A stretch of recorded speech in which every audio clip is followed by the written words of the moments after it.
Brett Baer, and welcome to the concluding episode of the Unauthorized History of Socialism. By the end of the 20th century, many believed the historic struggle between socialism and capitalism was over. The post-Cold War world would be marked by increased international trade, rising incomes, and personal freedom. Indeed, in the years since the fall of the Soviet Union, more than 1 billion people were lifted out of poverty worldwide as countries adopted pro-growth policies and embraced capitalism. You might think the empirical case had been made and the door shut forever on the socialist dream, but you would be wrong. We know big government does not have all the answers. We know that with the new millennium just 4 years away, President Bill Clinton used his 1996 State of the Union address to set a new course for America in the century to come. His message was clear. The era of big government is over.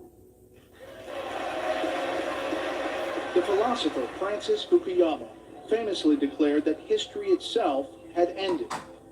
Western liberal democracy had emerged as what he called the final form of human government. By the end of the Cold War, communist regimes had killed an estimated 100 million of their fellow citizens. But did the collapse of communism really mean the end of socialism? The fall of communism at the end of the 1980s, celebrated at the time as a great victory for the right and for capitalism and for a defeat for socialism, actually, I believe, for socialism in the West, was a huge liberating moment, because from that time you were free of that contamination. You were free of that guilt by association. You had to be taken on your own terms, and that deprived the right of a major chunk of its armory. Sure enough, far from being dead, social democratic parties made a comeback across Europe. By the late 1990s, they governed 12 of the 15 states in the European Union. But many of these parties looked less and less like the socialists of the past. I do hereby declare that Anthony Charles Linton Blair has been duly elected. The most daring revisionist was Britain's Tony Blair, who led Labour to victory in 1997. The party that Blair envisioned was a far cry from that of Clement Attlee, who had nationalized banks, coal, steel, and railways. We all said that if we had the courage to change, that we could do it, and we did it. What we wanted more than anything else was to be back in government. And it seemed that Tony Blair would do that by making what amounted to a clean start. Many Labour Party people did not realise how much of social democracy he intended to abandon. Blair won his first parliament seat in 1983. He was just 30 years old. But he was bucking the national tide. Margaret Hilda Thatcher, Conservative Party. Labour's fortunes were near the lowest point ever. 616. And the party ticket was trounced by the Conservatives. In 1994, the party turned to Blair, who wanted profound changes in its platform.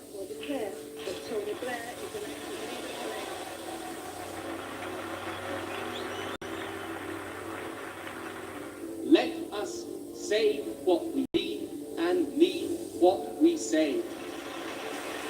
Stop saying what we don't mean and start saying what we do mean, what we stand by. The word may have been cryptic, but everyone in the Labour Party knew what Blair was talking about. Clause 4, the part of Labour Party's charter that committed it to abolishing private property in favor of common ownership. Blair wanted to make clear to voters that the party no longer believed in this kind of socialism. It's not the socialism of Marx or state control. We are the party of the individual because we are the party of community. It is socialism. The following year, Labour delegates gathered at Methodist Central Hall in Westminster, where the original Clause 4 was adopted 77 years before, to vote on Blair's new language. For the new Clause 4, 65 0.23% against 65% were in favor. Even those business people that aren't supporting Labour now know they've got a Labour Party that supports enterprise, that supports business. In the 1997 general election, it became clear Blair's strategy was working. Labour rolled to its largest win ever, even topping Attlee's record victory in 1945. There were people that were crying The out. Prime Minister would say that New Labour was a redefinition of socialism. I believe it's a rejection of socialism. Socialist or not, Blair's approach, with its rejection of common ownership and government control, proved popular and was emulated by other social democratic parties around the world. As they talked about the importance of a social safety net, they increasingly acknowledged they needed capitalism to pay for it. But for some, the lure of socialist ideology and its promise of almost unlimited power endured. The world is sort of saying, okay, we've had this tremendous debate and fight over socialism for a century, and it's over. And then suddenly, just within a decade after 1998, Hugo Chavez gets himself elected president of Venezuela, essentially promising socialism. Hugo Chavez vowed to redistribute the country's vast wealth. At first, he brought Social Democrats and Cuba-supporting socialists together under a banner of nationalism to make what he called a Bolivarian revolution. He followed much of the Democratic Socialist playbook. Spending on social programs grew to represent 40% of GDP. Co-ops were created to replace corporations. And Chavez won 4 national elections in a row. But when oil prices fell, the flaws of what was now called Chavismo were starkly revealed. What happens is that concentrated power and coercion that is a necessary part of socialism will distort the economy and then breed the need for more power for the government in the future to try to correct the inefficiencies that they've created in the past. And kind of like socialism on the installment plan, once the government starts to take over the economy and uses force and coercion and creates distortions, it breeds future government interventions to correct their past mistakes, and then you're down the road to serfdom, and then you're ending up in the long run like Venezuela. Chavez died of cancer in 2013. His hand-picked successor, Nicolas Maduro, inherited an economy well on its way to collapse. In 2018, inflation reached an annual rate of 1,000,000%. 80% of the population now lived below the poverty line. There was a study a year ago which found that the average Venezuelan had lost almost 20 pounds just from hunger. The country is a complete wreck. Food is very scarce. Medicine is hard or impossible to come by. There's as well as ordinary things like soap and toilet paper that people just can't get, and the result is the country is disappearing. That is, in the last 3 years, 15% of the population of Venezuela has fled Venezuela. The economy imploded, and the country has collapsed to the point that it is generating more refugees now than the Middle East, than Syria, extraordinarily. It's been a catastrophe, and it's a catastrophe that was predictable if you understood what socialism does. This, I think, is important because so few people on the left in Europe and in the United States recognized Chavez for what he was. In fact, at the time that I was predicting disaster for Venezuela, a whole bunch of people on the left were celebrating Chavez as the future of democratic socialism and writing love letters about the regime. And in a period of a unipolar world, Chavez strode the world, spoke up for the Palestinians, spoke up for the poor around the world, and in inspiration to all... One of those democratic socialists who supported Chavez was Labour MP Jeremy Corbyn. There is a different and a better way of doing things. It's called socialism. Jeremy Corbyn combined a commitment to socialist policies at home with support for left-wing causes overseas. He devoted himself to Castro and Chavez in Latin America, as well as radical Palestinian groups like Hamas and Hezbollah. Corbyn was, for a time, viewed as a fringe player in British politics. The reforms within the Labour Party, enacted by Tony Blair, seemed firmly entrenched. So it seemed as if Labour had escaped from the threat from the left and had become something like a liberal party with almost no remaining commitment to the idea of the collective ownership of the means of production.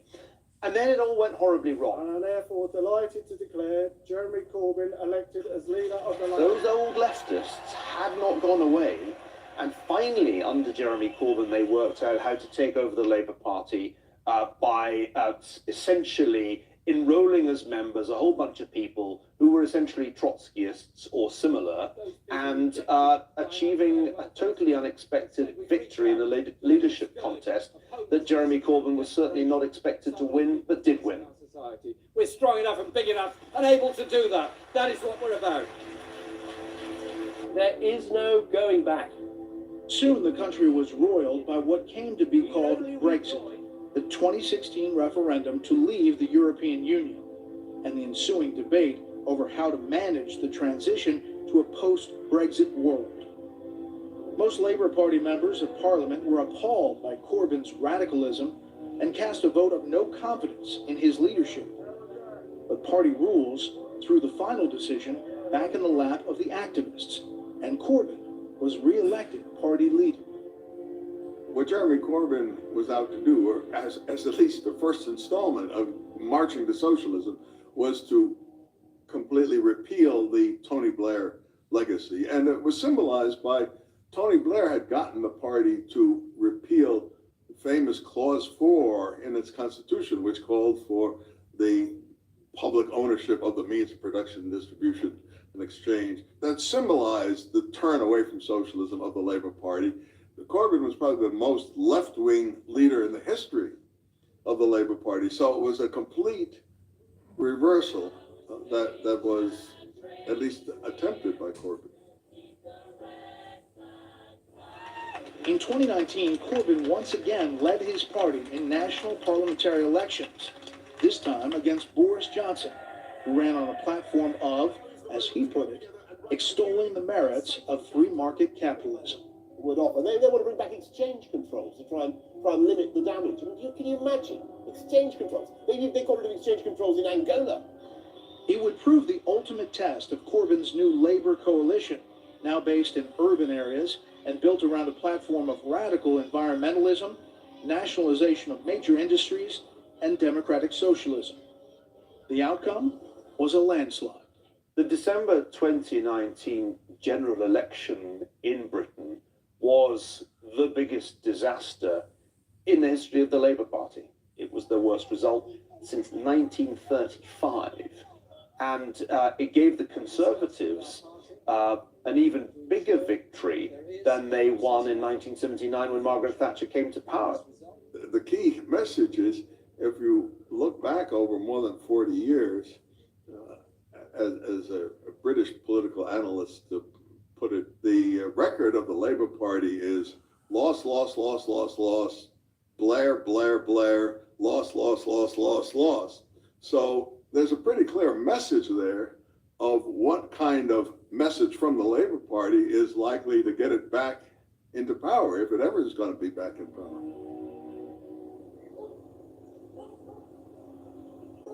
The farthest socialism ever advanced democratically was in Israel's kibbutzim. For years, the kibbutzim had been tiptoeing away from a completely communal way of life. By the late 1970s and early 1980s, the first children born on the kibbutz had grown up and had children and grandchildren of their own. Now that the urgent task of building a nation had passed, the younger generations were becoming disillusioned with life on the kibbutz. The kibbutz children grew up into intelligent, enterprising, hard-working, constructive individuals, but they did not grow up as socialists.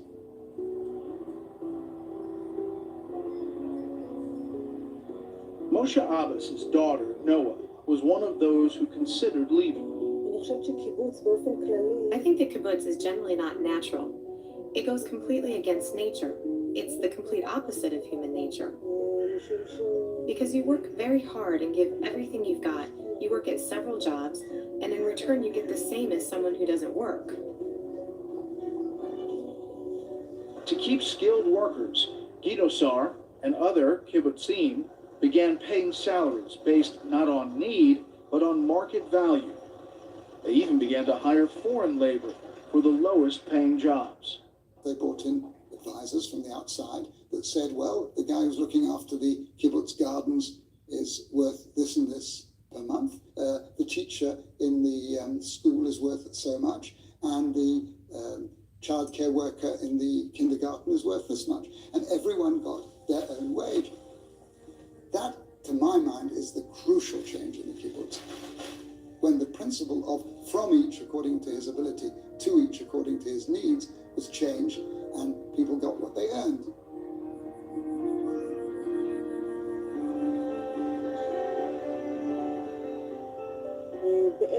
I think those who stayed thanks to the changes.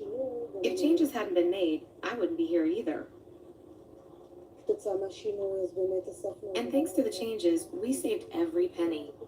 As a school principal, and my husband who works at 2 jobs, we managed to get our own private car. 2 weeks ago, at the age of almost 43, I have a car. I have independence, and this change for me is excellent.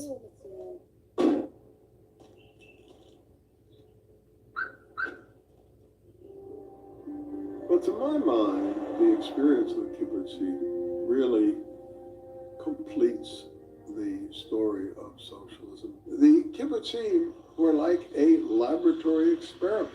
The only one we have, really, of creating socialism, pure socialism, and it worked for a generation. And then the people who lived there just said they were unhappy with their way of life. They didn't like having to share everything in their lives with their neighbors.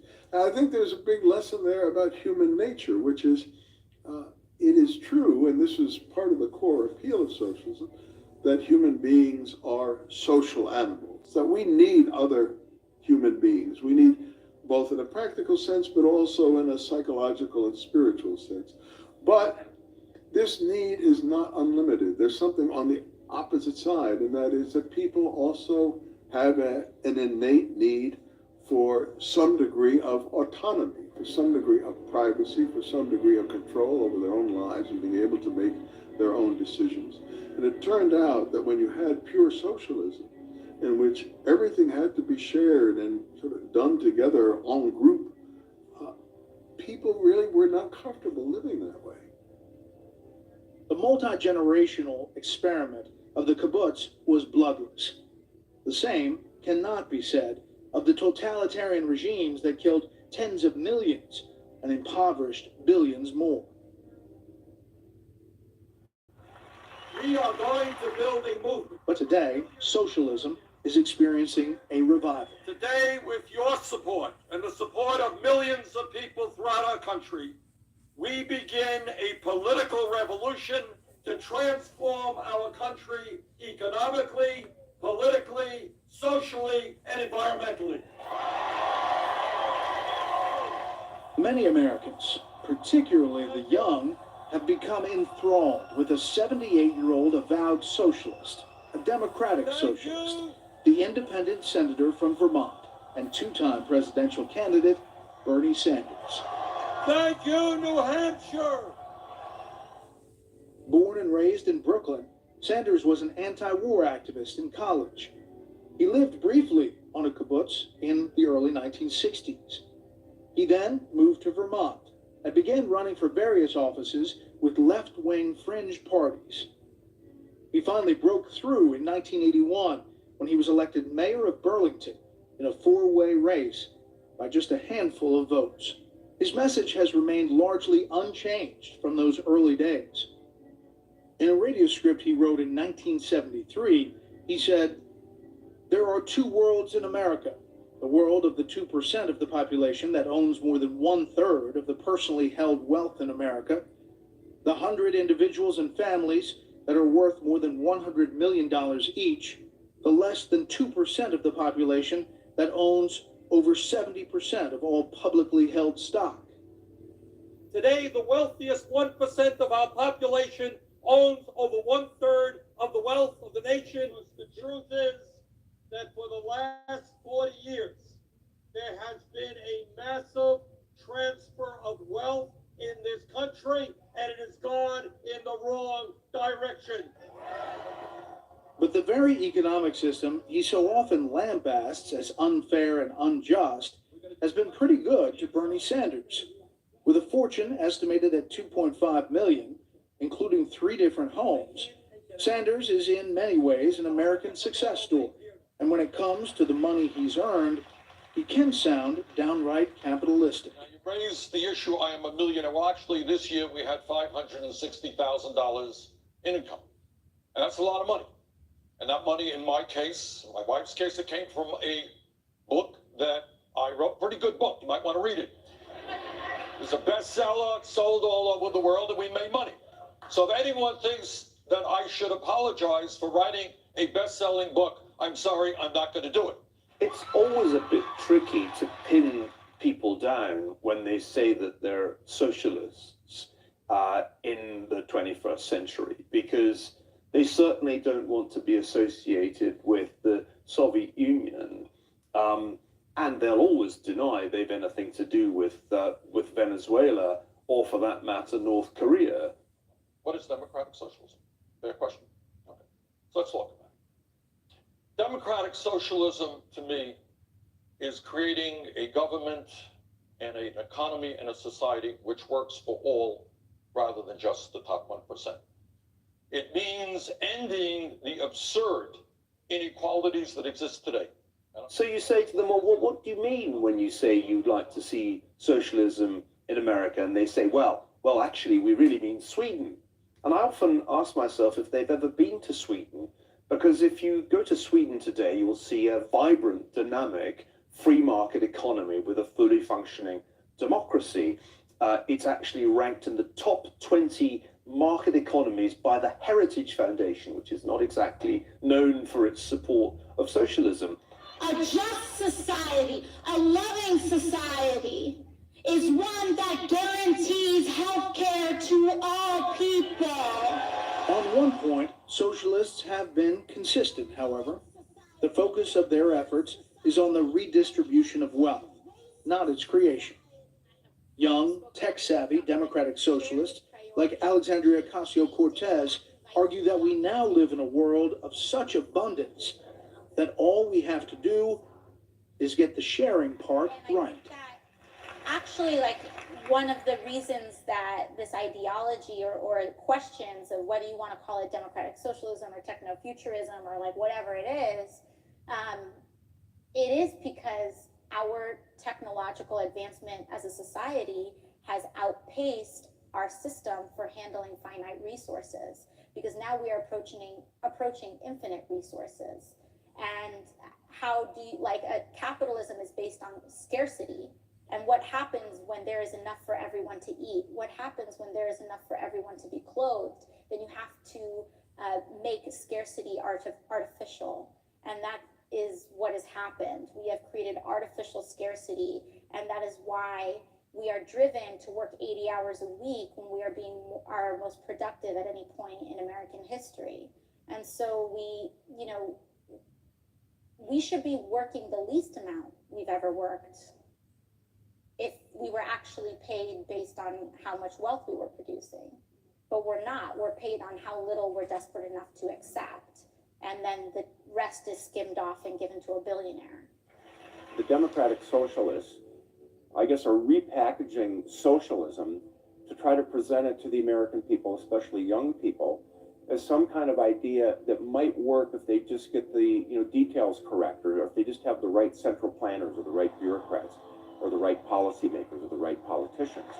But we are going to win because we have the agenda that speaks to the needs of working people throughout this country. Health care is a human right, not a privilege.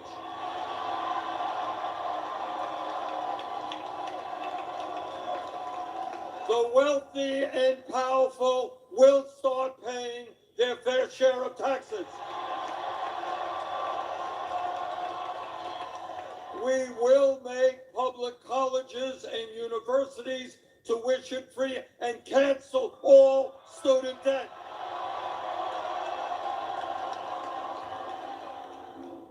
Socialism destroys nations, but always remember freedom unifies the soul.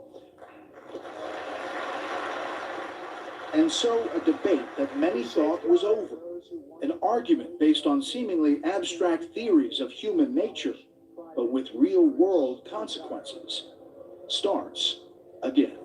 132 lawmakers in this room have endorsed legislation to impose a socialist takeover of our healthcare system, wiping out the private health insurance plans of 180 million very happy Americans.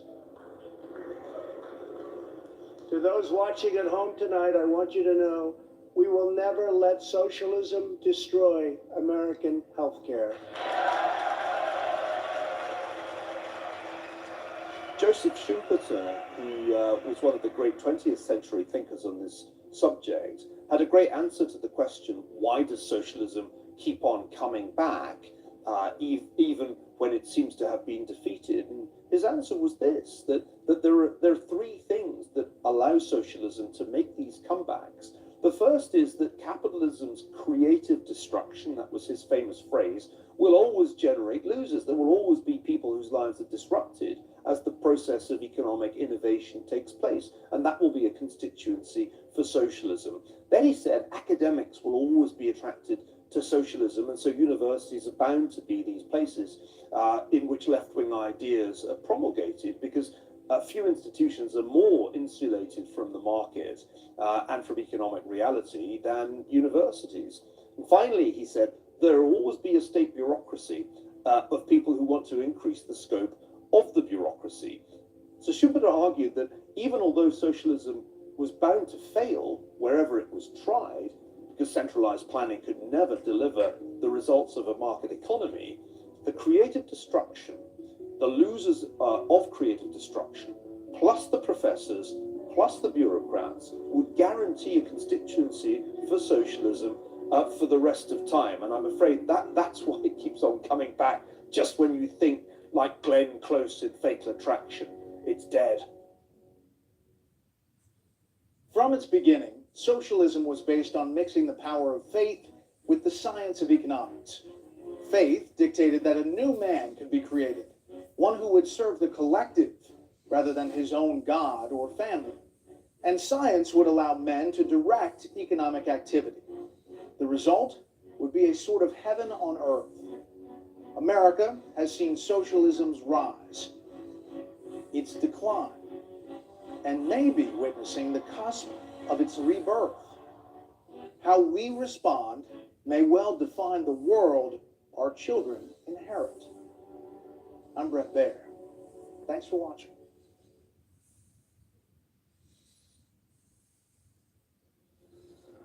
Socialism has evolved throughout its history. It's gone through, utopian socialism, scientific socialism, Bolshevism, Maoism.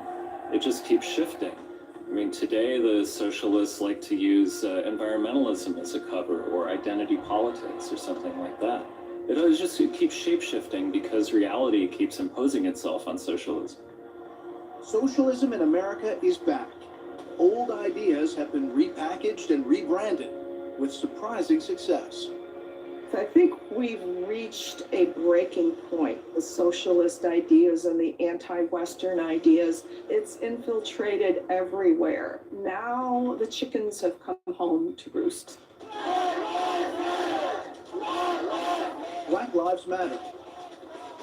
Cancel culture. the redefinition of sex and gender, calls for radical environmental reform.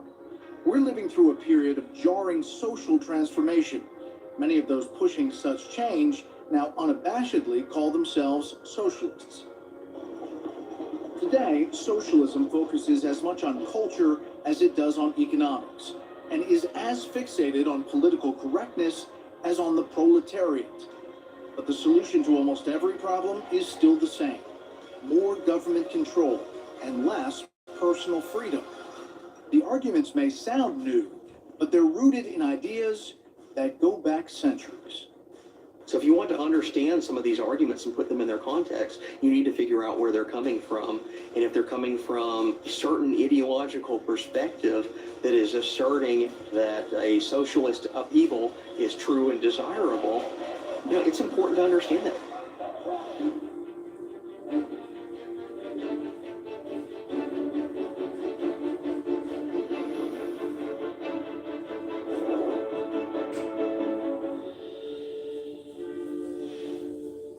Hello, I'm Brett Baer. It has been more than 30 years since the collapse of the Soviet Union, an event that many thought heralded the end of socialism itself. If you haven't watched Volume 1 of the Unauthorized History of Socialism on Fox Nation, I hope you will at some point.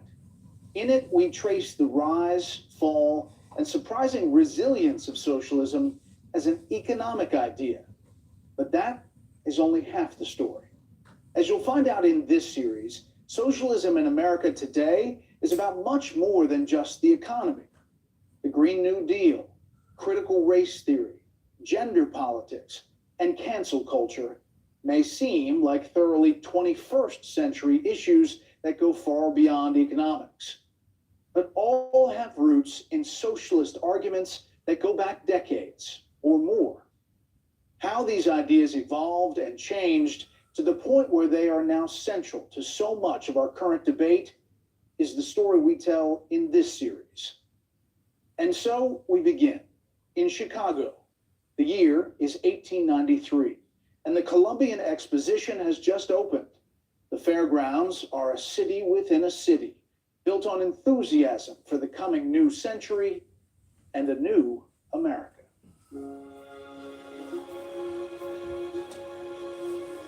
It was a giant celebration of human achievement that marked the 400th anniversary of the arrival of Christopher Columbus in what Europeans called the New World.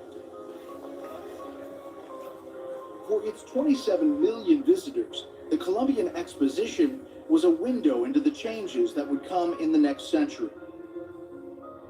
And like a giant department store where everything is bigger and better, the fair showcased the future, along with the faith that progress could be measured and managed. Even something as abstract as beauty could be quantified and improved. Scientists compiled the measurements of 40,000 college students, and artists used these statistics to create statues of the ideal man and the perfect woman. It was the dawn of progressivism, a philosophy built on the idea that enlightened government bureaucrats now had the science and the tools to shape society for the common good. Well, what was progressivism? Some of it was an impulse to do better.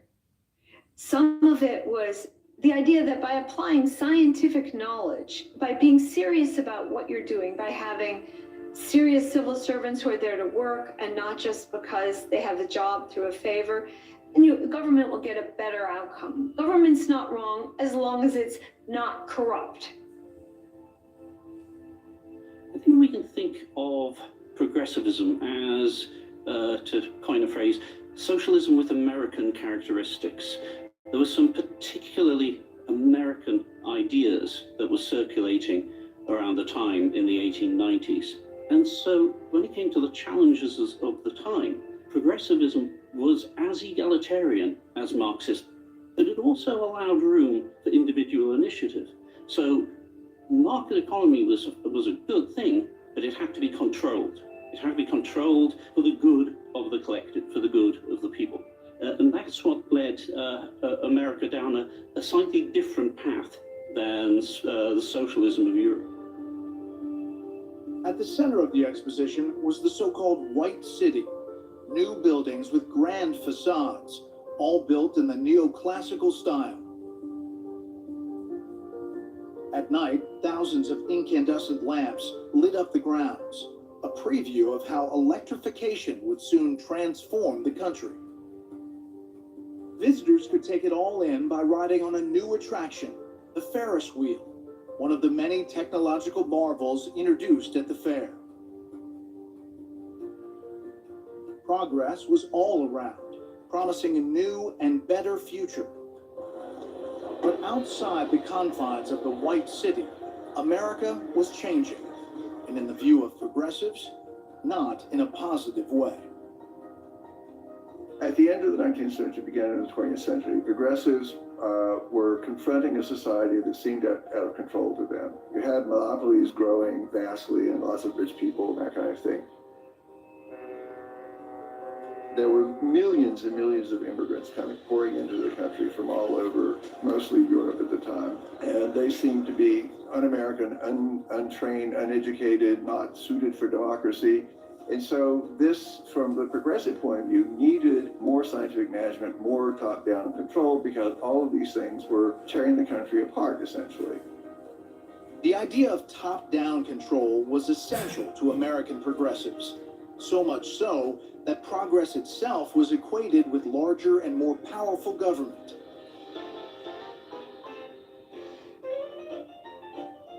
Just outside the Chicago Fairground, one of the great promoters of the day, William Cody, was staging a production of his own.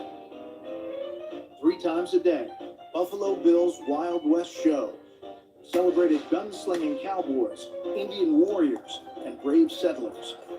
For a new generation, this was as close as they would ever come to the American frontier.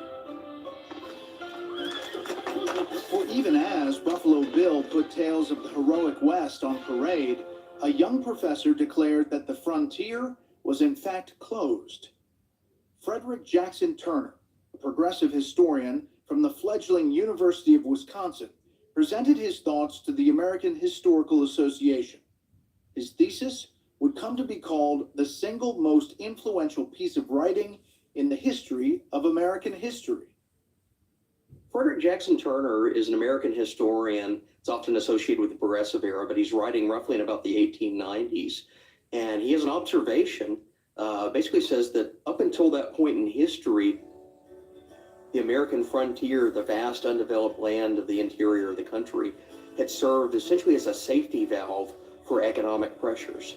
If you were down on your luck, you were facing social discord, all you had to do was head out west. According to Turner, the closing of the frontier marked the end of the first chapter of the American story. He believed that the experience of forging a nation out of the wilderness created character traits that were uniquely American. Turner wrote, "Coarseness and strength, acuteness and inquisitiveness, that restless, nervous energy, that dominant individualism which comes with freedom, these are the traits of the frontier. This expansion westward with its new opportunities, its continuous touch with the simplicity of primitive society, furnishes the forces dominating American character." Turner based his conclusions about the American character on data collected by the U.S. government. Statistics revealed truths that would help experts direct the future. In 1890, the U.S. Census Bureau very famously declares that the frontier has been settled. We have settlements on both coasts of the United States. There's a transcontinental railroad. The interior of the country is developed. And Frederick Jackson Turner is looking at this and saying, this is going to change the social equation. In the United States, a lot of things were happening, huge amount of urbanization. Immigration was in full flood at that time. And then, of course, you had the closing of the frontier, where basically people could no longer escape to the countryside and build their own lives. And instead, we're going to be living in cities and working in factories and that kind of thing. For Turner, the frontier had meant social and economic freedom. and he worried that with its closing, America would become more like Europe.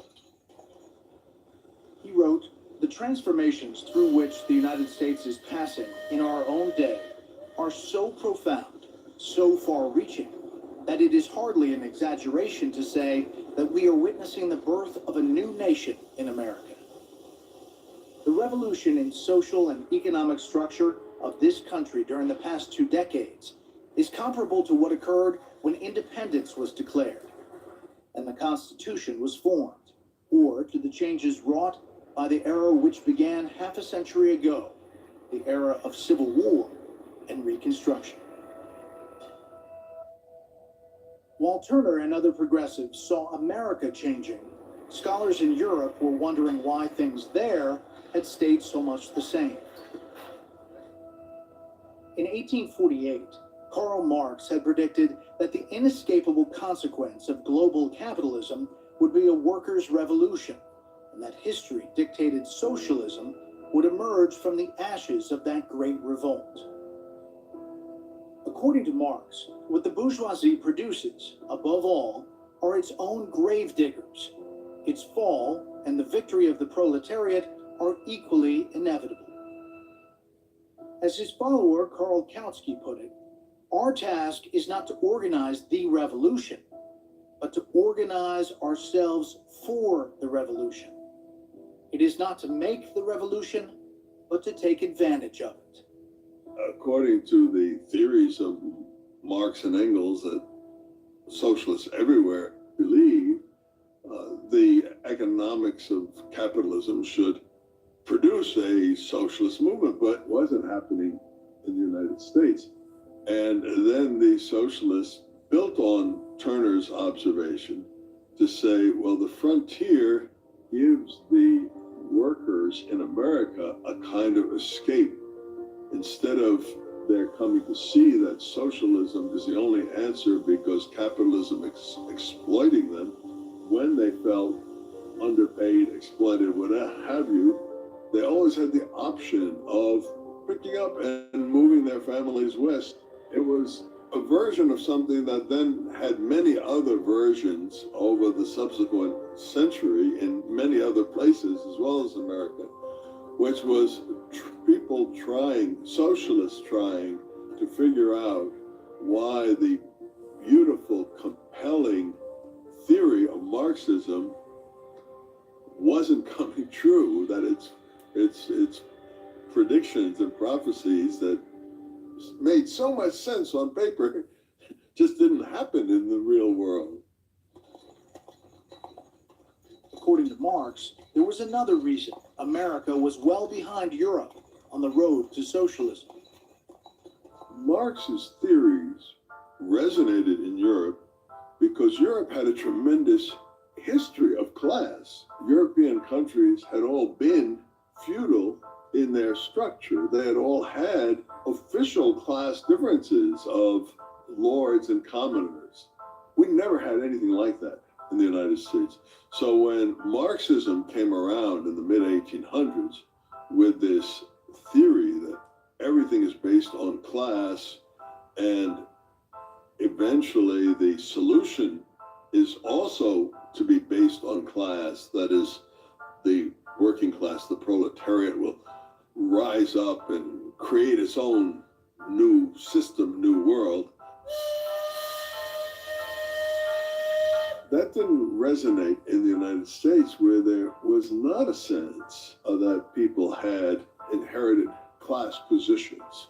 And you can even find quite insightful and touching writings by Abraham Lincoln in which he talks about what's special about America in this respect. And of course, Lincoln was not a man from the aristocracy. He was a man from the log cabin who was mostly self-educated because there was very little schooling available to him, and who had split rails.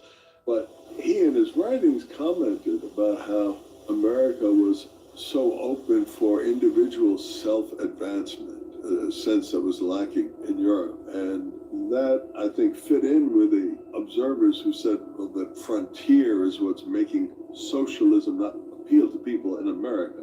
But I think also this sense of fluidity. So we did have progressivism. That is, we had people fighting for reforms in America. But there was always an underlying sense that the system was basically sound and these faults or injustices could be identified and fixed within the system. Whereas there was much more appeal in Europe for Marxist solutions, which essentially said the system is the problem, the system must be overthrown in revolution, usually violent revolution. The people in power have to be crushed and a whole new class of people has to take power in order for anything to be made right. Marxist intellectuals would debate for decades why the global revolution predicted by Marx was behind schedule. Edward Bernstein, a German theorist, politician, and key disciple of Marx and Engels, was having doubts it would come at all. Bernstein is a very interesting character and really, to my mind, a much more likable character than than Marx or Engels and most of those who followed. He was the third in line of the intellectual exponents of Marxism. Engels outlived Marx, and Engels carried on Marx's work after they had buried Marx. And then their leading disciple was Bernstein. And although Das Kapital is 800 turbid pages, it's only volume 1 of what's supposed to be a multi-volume work. I think you can say it's a great benefit to all subsequent generations of Marxists who would have had to study 4 more volumes of this that Marx died when he did. What happened instead was that Engels took Marx's notes and produced, I believe it was 3 more volumes, but they were brief because Engels really couldn't write them with the detailed theoretical depth of Marx, even though Engels was a great pamphleteer. And then selected Bernstein to write the final volume. I cite this to cite how clearly Bernstein was sort of the third in line of Marxist theory. Instead of continuing the work of Marx and Engels, Bernstein launched a critique of his mentor's great work, arguing that there was a different way forward. Bernstein wrote, "The Communist Manifesto was correct, but we see the privileges of the capitalist bourgeoisie yielding to democratic organizations. In my judgment, success lies in a steady, peaceful advance rather than in a catastrophic crash." Bernstein was not so intoxicated by theory. He actually came from a proletarian family. His father was a railway worker. And he was actually much more in touch personally with working class life. And here we get to the 1880s, 1890s. And Bernstein notices in his family, in his friends, in the neighbors, in the working class neighborhood, that life is getting better. The whole theory that the proletariat would rise up and make a revolution, create a new society, hinged on this Marxian forecast that the proletariat was going to get poorer and poorer until it would have no choice. And Bernstein said, hold the presses. This ain't happening. They haven't made a revolution these 50 years since Marx and Engels first said they would, and they ain't going to. Well, Bernstein's very much a Marxist in his own right. He's he comes out of the far left socialist movements. He's in correspondence with Friedrich Engels, who's Marx's co-author, and subscribes to what we call socialistic or communistic economic systems. But he says the means to get there must necessarily differ. We have to revise Marx. The inevitable result that's predicted by Marx, the toppling of capitalism, isn't coming about through the means that he said. Instead, we need to adapt our political system to bring those conditions into existence, to actually be the agitators for political change. I think it's entirely fair to call what Bernstein wants is an evolutionary approach to socialism, rather than there being a single upheaval or an event where the proletariats topple the capital owners, topple the bourgeois, topple the forces in power. It's a slow progression through political modifications. He actually welcomes some of the progressive ideas that are being used to ameliorate economic pressures and sees these reforms as consistent with getting society onto the path toward a socialist end.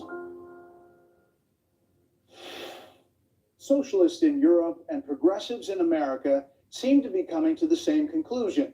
Society's advances could be harnessed and directed, and incremental reform was possible if only they were the ones in charge of the levers of government.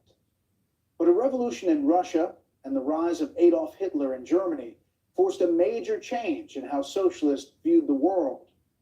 Perhaps surprisingly, Southern California would become the epicenter for a new strand of socialist thought, aimed at disrupting American society at every level.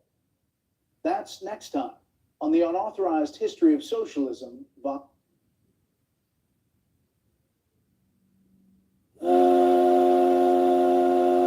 In the wake of the First World War, factories across Europe and America turned out consumer goods that improved the lives of workers. Everything from automobiles to cigarettes to beer was becoming cheaper and more plentiful, challenging the Marxist prediction that capitalism was on its last legs and the revolution was at hand. Marx and Engels just thought that capitalism had contradictions, had internal contradictions, which spelled its doom. So obviously Marx was wrong. As Marxists discovered to the chagrin in the 1920s, the proletariat, the working class, was not constantly rising up and overthrowing capitalism. What I like to say is, if any doctor ever says that I have a late-stage cancer, I want it to be a Marxist doctor, because that means I'll live forever. Because they're always coming up with late-stage capitalism, and capitalism survives.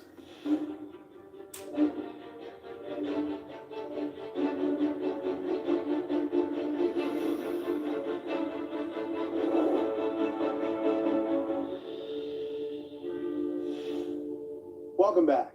At the turn of the 20th century, even his closest disciples had begun to lose faith in Karl Marx's promise of a global uprising. The Russian Revolution of 1917 changed that.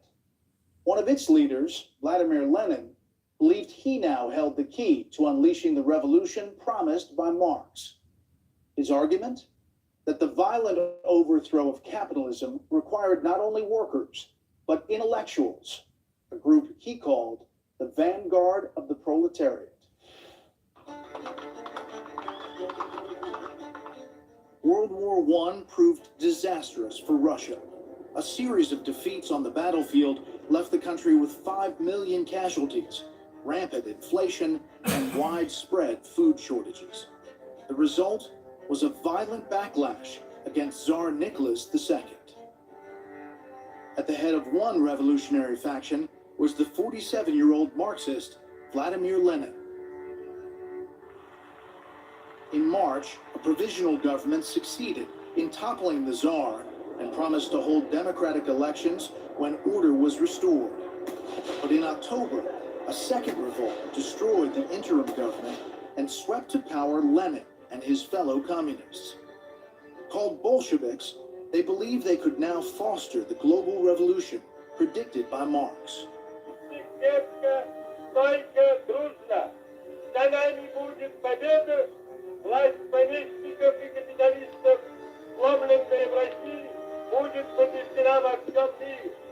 Well, Lenin had noticed that the proletariat didn't seem particularly interested in revolution.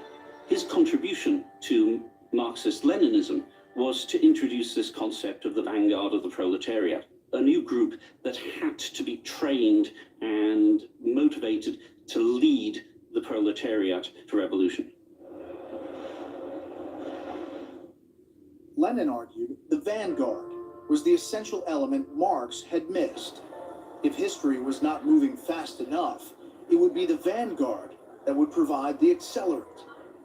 As his fellow theorist Alexander Parvus put it in 1918, the essence of Bolshevism is simple: to ignite the revolution everywhere, not choosing the time, regardless of the political situation and other historical realities. And the conversation with the enemies is short. They are subject to urgent and unconditional destruction.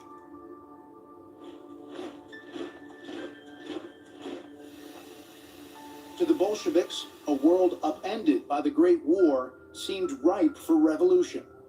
Throughout Europe, socialist parties were on the rise. Even in America, a growing number of leftists now saw communist Russia as a model for the future.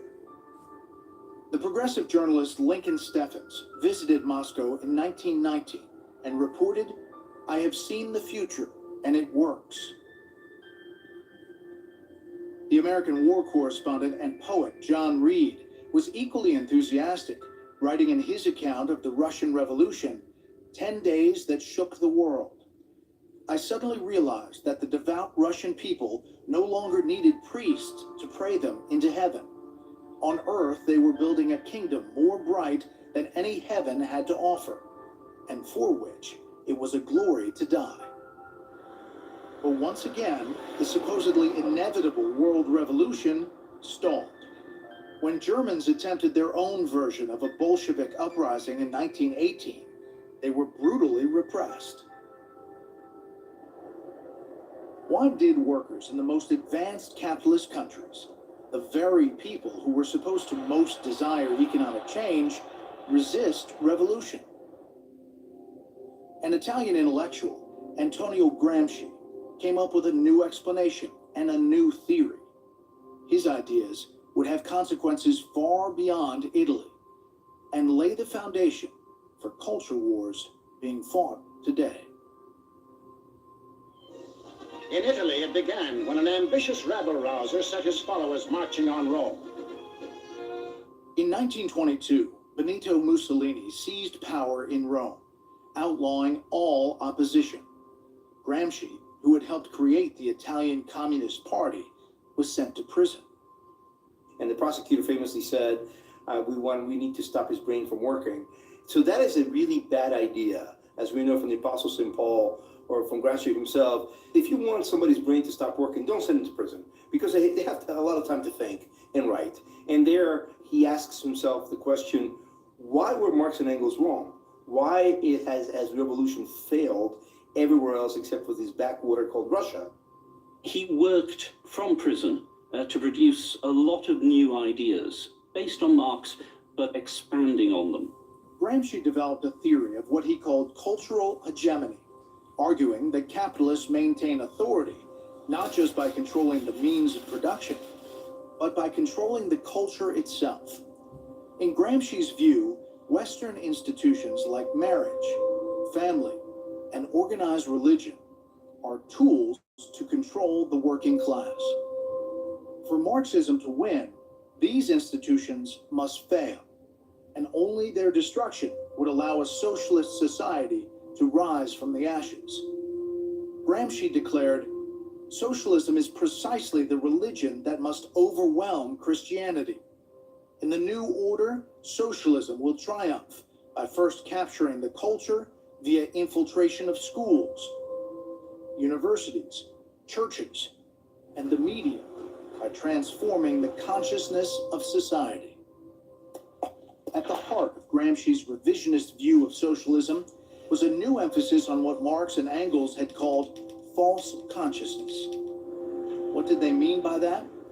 Basically, that workers had been duped and simply didn't know what was good for them.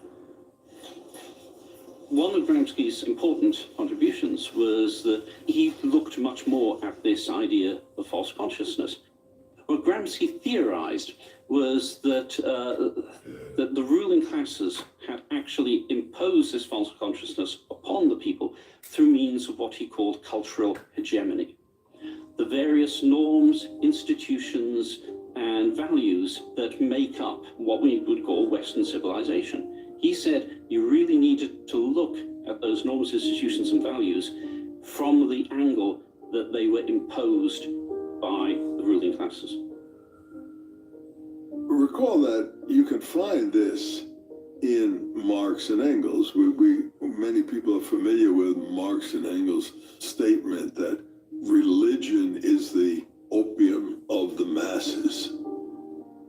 Gramsci makes that central, that there's this whole superstructure of belief that we call culture that reinforces the existing power system, which is the capitalists exploiting the workers, and that we can't expect to get the revolution we want unless we can make an assault on the dominant culture and create a new set of beliefs and ideas that are so persuasive that through them the proletariat will see its true interest in overthrowing the system and bringing about socialism. Stop thinking and believe in me, bellowed Mussolini, and I will restore the glory that was Rome. The people answered, Duce, Duce. By the 1930s, a new and dangerous ideology was on the rise across Europe.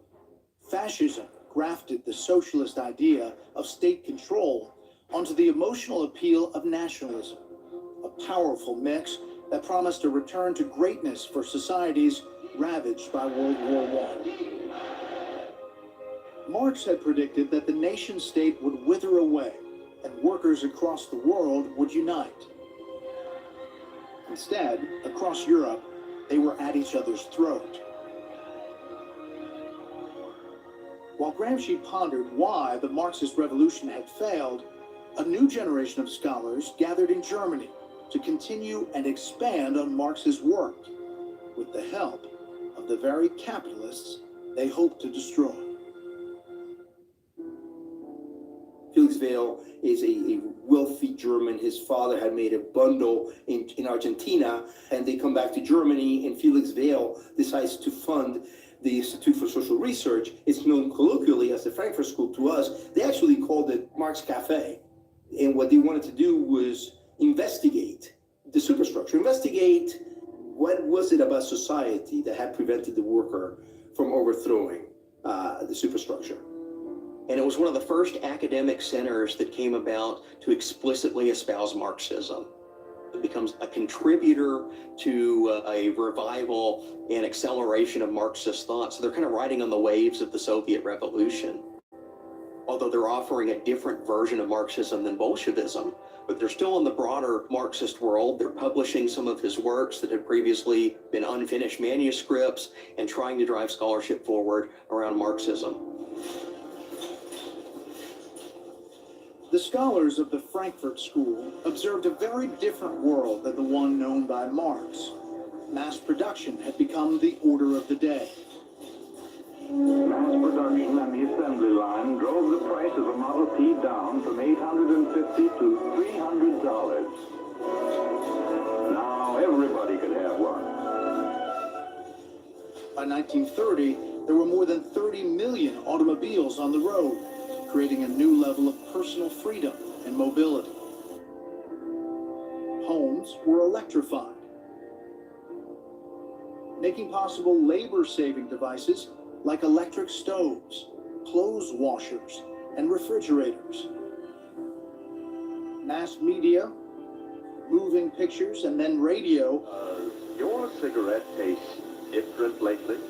sent information and entertainment far and wide.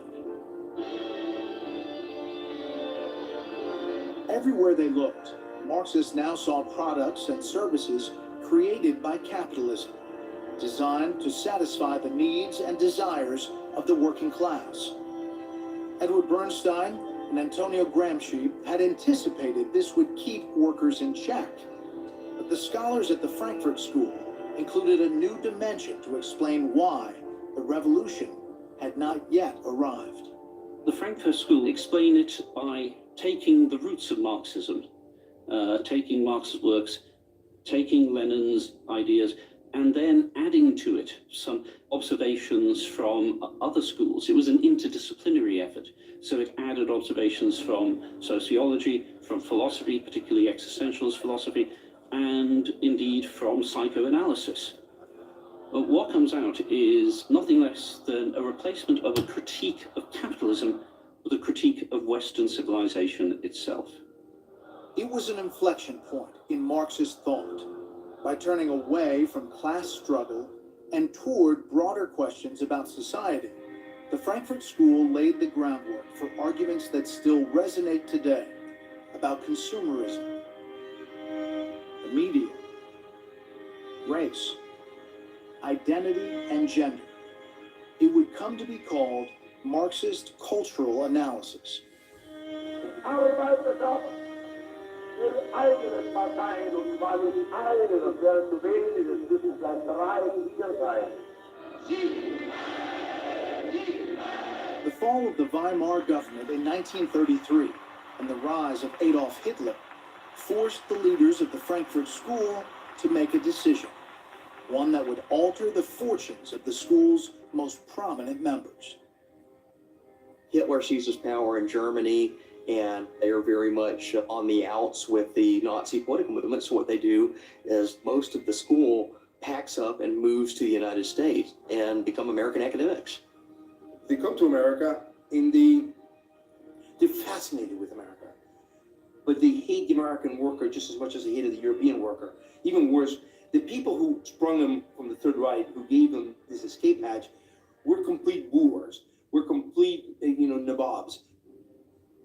They do not see the oppression they live under. Two of the leading members of the Frankfurt School made their way to Southern California.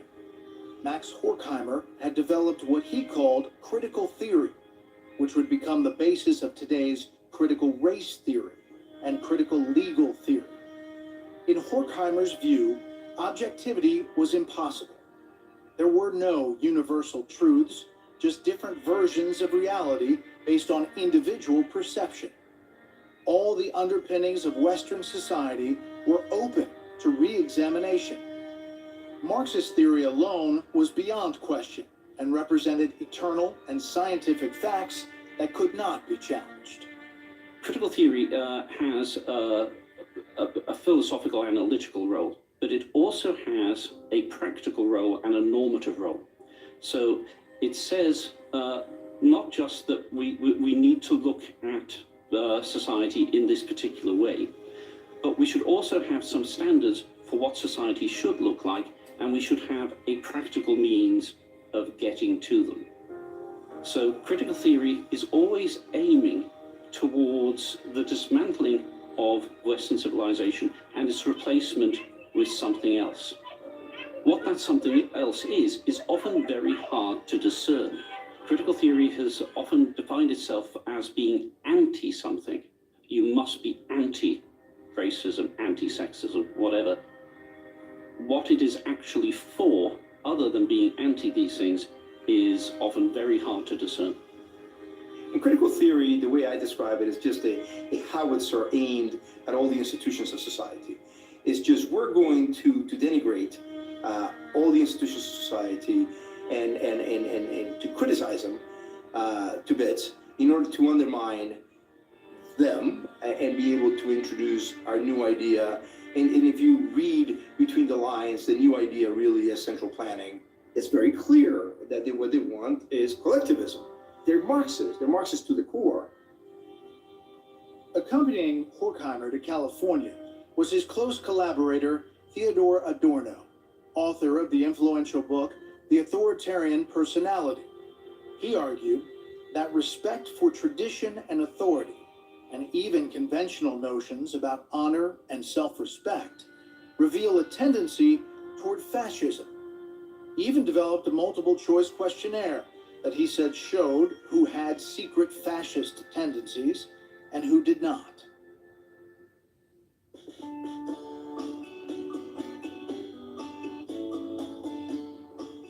Los Angeles in the 1940s turned out to be ground zero for all that the Frankfurt School despised. Hollywood had emerged as the dream factory for America's growing middle class. If Marx believed religion was a drug that sedated the masses, Horkheimer and his colleagues saw Hollywood as 10 times worse.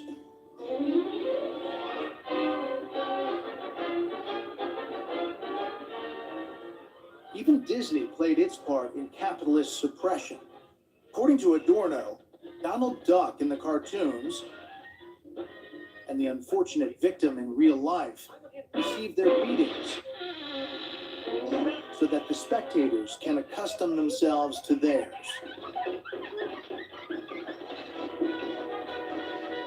All the trappings of American life were just an extension of the capitalist superstructure, part of an overall plan to keep the revolution at bay. The new me. Why put up with a set that isn't really up to date and has an old-fashioned small screen when you can get this wonderful new 17-inch Westinghouse set? He looks around and he sees consumerism as a new means of social control, a means of placating the exploited workers by throwing them a bone, throwing them luxuries of life such as, television, Hollywood movies and extravaganzas that they can entertain themselves to keep them focused on the tasks of production, the tasks of serving the capital owners. And what he sees is a consumerist society is not only living in excess, living beyond its means, but also forcing the workers to produce beyond what is necessary for their own sustenance and doing so at the benefit of the capitalists. How do they do this? Well, she just pops Swanson TV turkey dinners in a hot oven. Well, they delude the workers, they trick them, they draw them into a consumerist culture and basically change their whole mindset of how to look at the world to whereas acquisition and luxury and getting the frill benefits of life are the ultimate aims of a life well lived. He sees this as the main factor that's undermining class interests from actually standing up and claiming what he thinks is rightfully theirs. On May the 7th, in a little schoolhouse in Reims, France, came the unconditional surrender of Germany.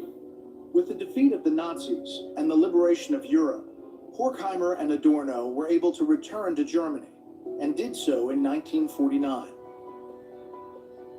Notably, they went back to Frankfurt in the capitalist western part of the now divided country, not to the Soviet-controlled new workers' paradise of communist East Germany. One of Horkheimer's assistants decided to stay behind. Herbert Marcuse was both a brilliant writer and a charismatic figure. He would carry on the work of the Frankfurt School, inspiring a new generation to take up the cause of Marxism, with far-reaching effect on America and the world. As we've seen, the question that dogged Marxist theorists throughout the first half of the 20th century was, where's the revolution? The search for an explanation led socialist thinkers far afield from economics. They blamed religion, the nuclear family, consumer goods, advertising, even Hollywood and Mickey Mouse. To socialists, the turmoil of the 1960s provided new evidence that America and the Western democracies were, if not ripe for revolution, at least edging toward chaos. For those who yearned for radical change, that was a good thing. Join us next time as we continue our look at the unauthorized history of socialism, Volume 2.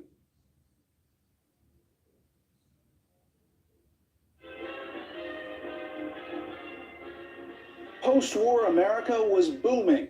The economy was humming, consumers were buying, and a workers' revolution seemed nowhere in sight. Part of what was happening in the 1960s is that Americans had gotten rich enough to begin to think about something other than putting food on the table, getting their kids in school. But the seeds of new socialist ideas were being planted, ideas that would eventually reach the very center of our national discussion. You see this kind of nihilism on the left. They attack everything, every institution, whether it's the family, whether it's faith, certainly capitalism. I mean, it's that kind of destructive, tearing down impulse that's motivating a lot of these people, and it's very sad.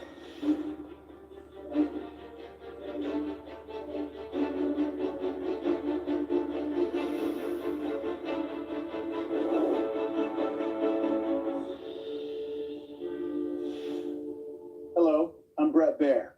When the 1960s began, American living standards were the envy of the world. You might think that socialism would have had trouble taking root in such an environment. But across the country, a new generation of Americans born after the Second World War was starting college. When these so-called baby boomers arrived on campus, they were greeted with open arms by professors who had repackaged socialist ideas for a more modern and prosperous age.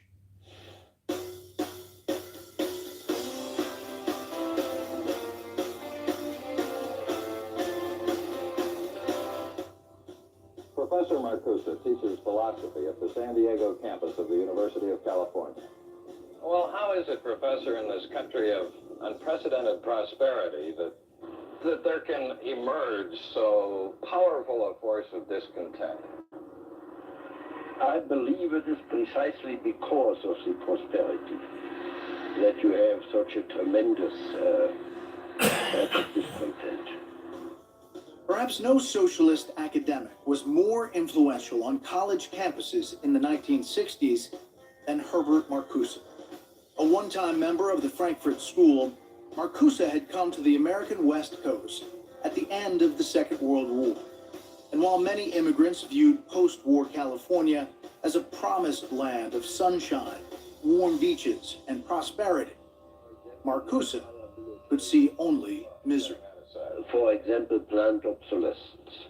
For example, the production of innumerable brands and gadgets who are, in the last analysis, all the same.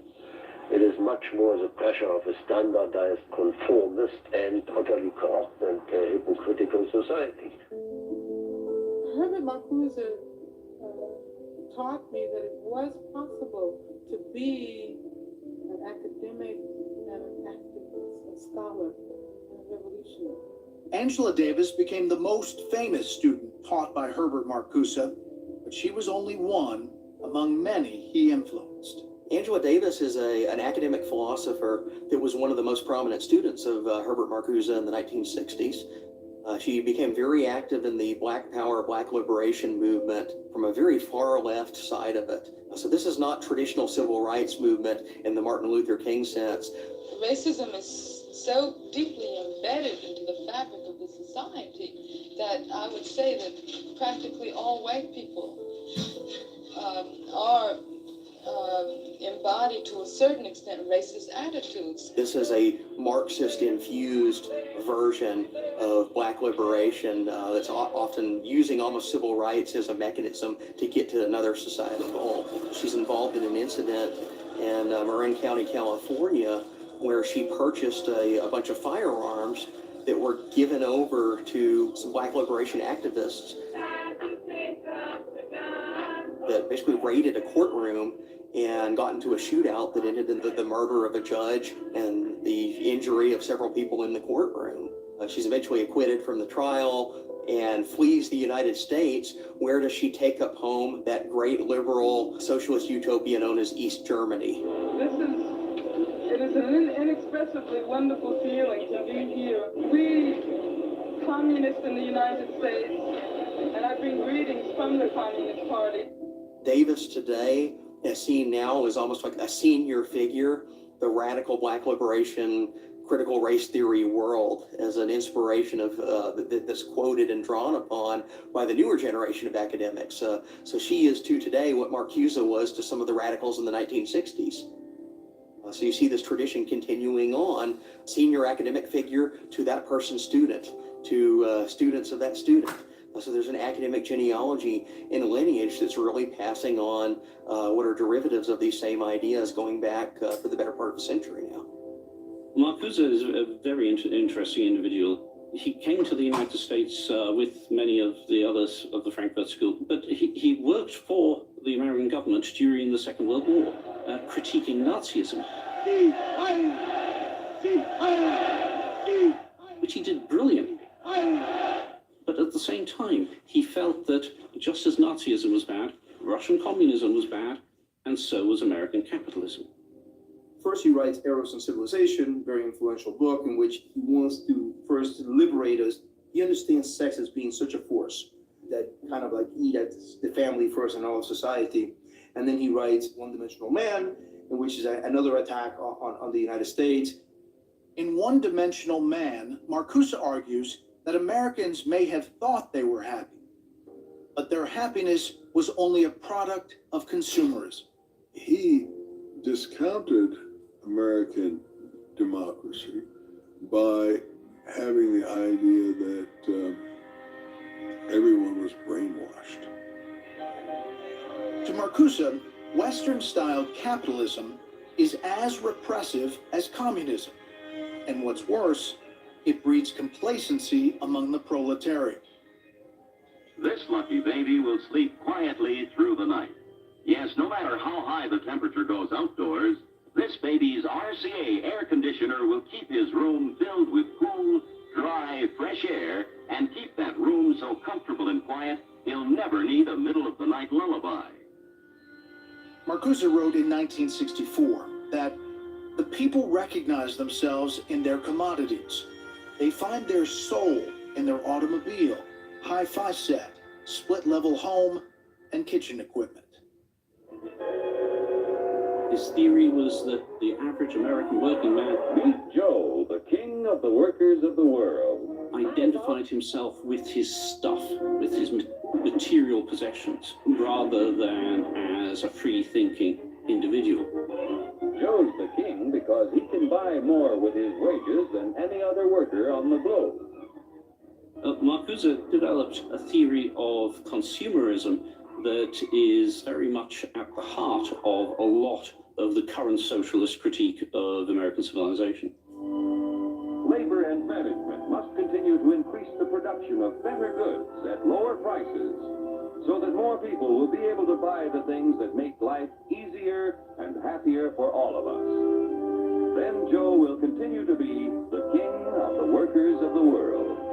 You said it, brother.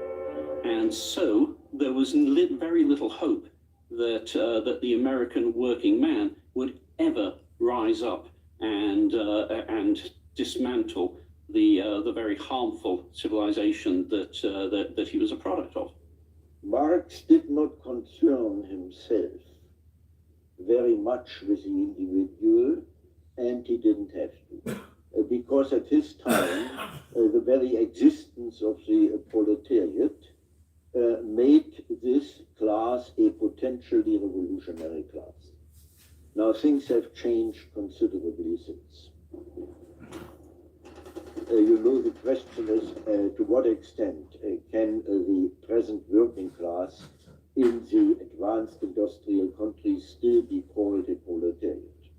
The organized working class, at least, no longer has nothing to do with what it's saying, but elect more.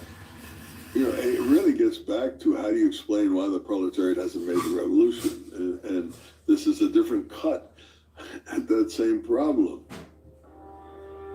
According to Marcuse, the revolution would not be sparked by the workers as predicted by Marx, nor by the vanguard of the proletariat as imagined by Lenin. Instead, you have to look to marginalized groups who are marginalized because of their race, or because of their sex, or because of the system of sexual mores, or in particular, look to artists. And so the revolutionary, as Marcuse looked at him, was not the horny-handed son of toil that Marxists have always looked to. It was somebody else. It was somebody from an underclass, somebody who was from an outgroup, somebody who was not part of mainstream society. We are not in a revolutionary situation in the advanced industrial countries, that we are not even in a pre-revolutionary situation, and that the strategy has to be adapted to this situation. Marcuse perceived potential in an emerging American counterculture, what he saw as a growing opposition to prevailing societal norms, without any unified purpose or organizing principle. He called it the Great Refusal. Johnny, what are you rebelling against? What do you got? So to Marcuse, the Great Refusal is a continuous demand for revolution, a continuous demand for agitation against all things that are manifestations of capitalist culture. They call themselves the protest generation.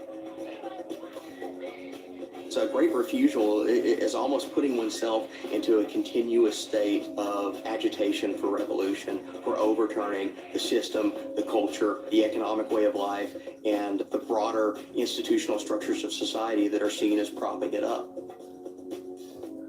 America in the 1960s seemed to fit right in with Marcuse's plan. Young people were creating a subculture around drug use, free sex, and rock and roll. The rebellions that have been occurring around the cities of this country is just lights up to what is about to happen.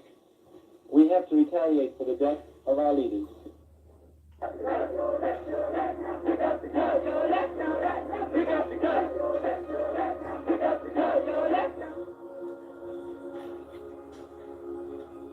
In the 60s, he begins to see the way forward when he sees the riots.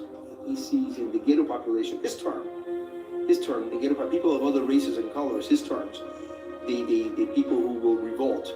He does not trust them to carry out the revolution. They will need to be led by the intellectuals, by the communist intellectuals who are white, but he sees them as the agent of revolt. U.S. involvement in Vietnam escalated.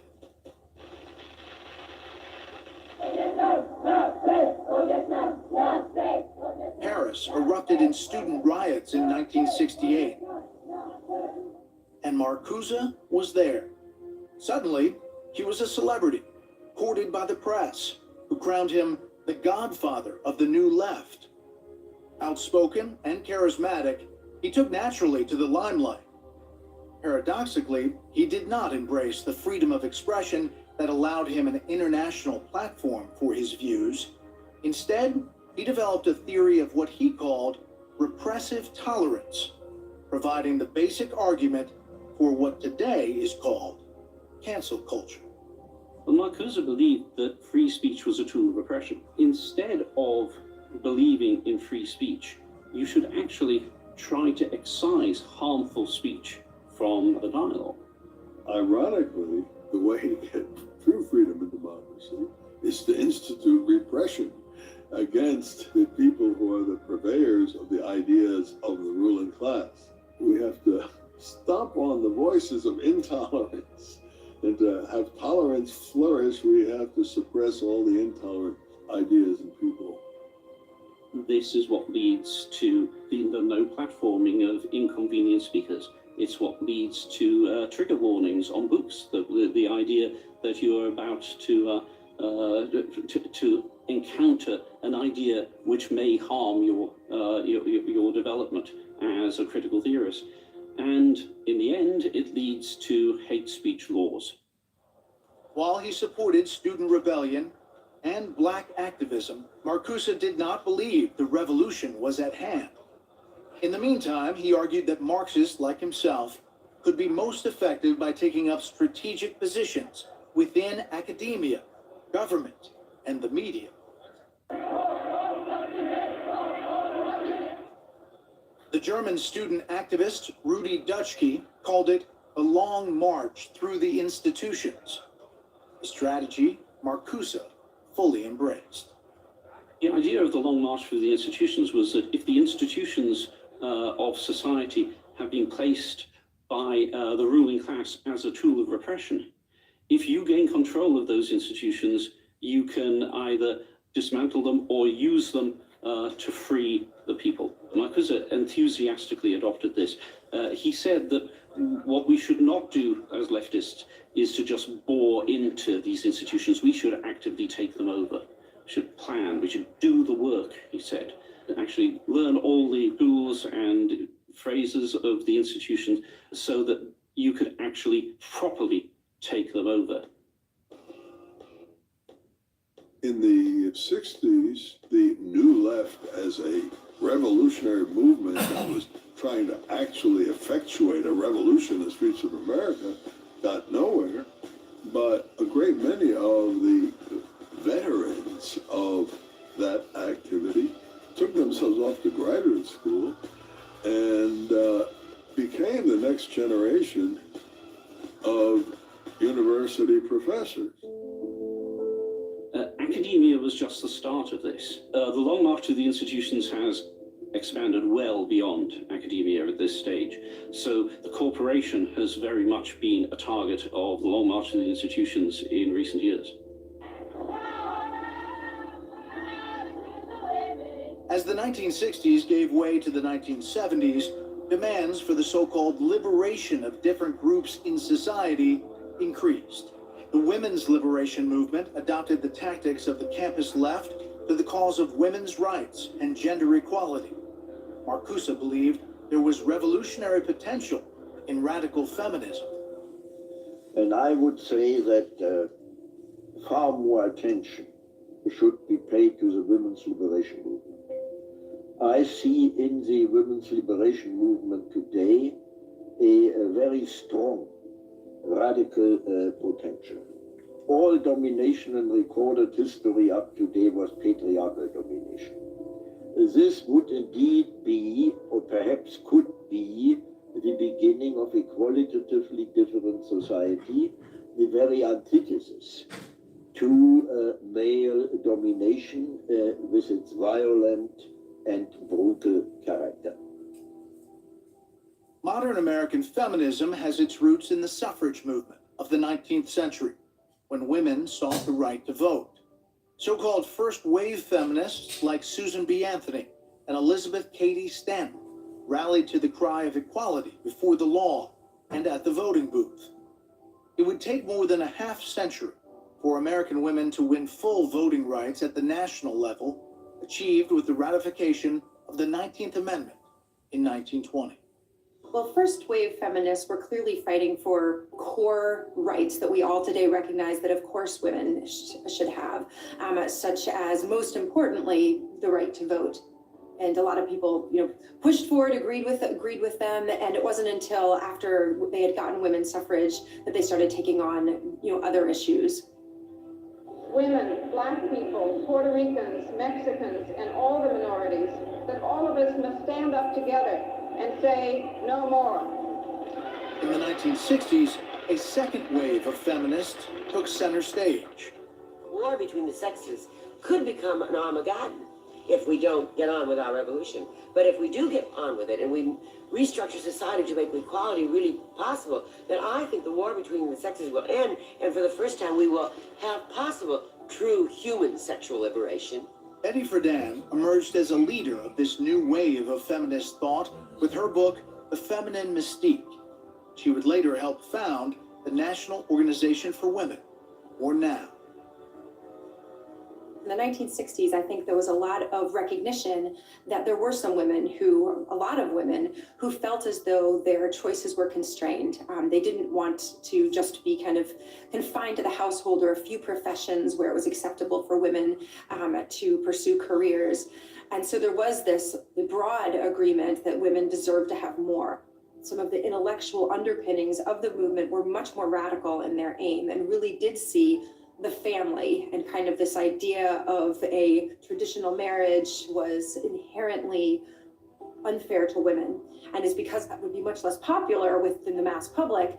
And so it wasn't discussed nearly as much and wasn't kind of front and center. But I do think that radical core has continued and become more radical as we've entered this century. With the rejection of monogamy and the nuclear family, sex became in many ways the final frontier for Marcuse and the left. The Great Refusal was in full bloom. So Marcuse sees movements such as feminism, sexual liberation, not as ends unto themselves that are trying to achieve, greater freedom for women or greater equality in pay. He sees them as mechanisms of upheaval, as ways to recast a subjective vision of society that counters what he sees as the dominant consumerist capitalist culture. So he's really attracted to other movements that are trying to achieve change, not because of the change that they want as their outcome, but because he sees them as part of the mechanism of basically delivering an overturning of the capitalist ethos that just enrages him. The rhetoric of Marxism insinuated itself into the public conversation, A change in sexual attitudes was christened a sexual revolution, and the result would be sexual liberation, a word with special meaning to Marxists. The word liberation, not liberty, liberation, is a way to overthrow an oppressive system. The patriarchal family is a term from Engels. The patriarchal family, capitalism, owes its existence to the patriarchal family. This is wrong, but this is what they believe. And the way to overthrow this is to overthrow the patriarchy. Herbert Marcuse died in 1979, before the election of Ronald Reagan, and before Soviet communism collapsed.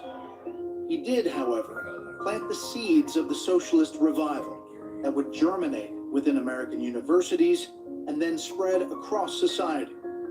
His disciples would continue to revise, rethink, and redefine Marxism for a more prosperous world. Throughout, revolution and the promise of a new person forged by that revolution remained at the core of socialism's appeal. Socialism does indeed promise you humanity will reach a perfect state. It's all about reaching your true potential, and if you just allow a socialist system to be put in place, then we can finally achieve that and everybody will be happy. For Herbert Marcuse, the journey from Frankfurt, Germany to Southern California, and from obscure academic to one of the most influential public intellectuals of the 20th century, was both strange and surprising. Well, on the one hand, I enjoyed it tremendously. On the other hand, I found it somehow not deserved. I always said, when I was asked how is it possible, I said I appear only as such a figure because the others are still more stupid than I am. The ideas developed by Herbert Marcuse continue to influence students well after his passing. As we'll see, the Black Lives Matter movement owes much to the teachings of Marcuse and his most famous student, the activist and professor Angela Davis. Next time, a look at how socialist ideas have become central to the debate over the environment. Is it all about a cleaner, healthier planet? Or is something more at stake? That's coming up on the Unauthorized History of Socialism, Volume 2. Fire! The earth! The earth! The earth is on fire! We don't need your money, let these corporations burn! Socialism takes aim at the environment. Can we save the planet without fundamentally changing society? Yo, now look. New legislation raises taxes while providing major subsidies for green ventures. Will that slow economic growth? And is that a good thing? Mother Earth gets angry from time to time, and this legislation will help us address all of that.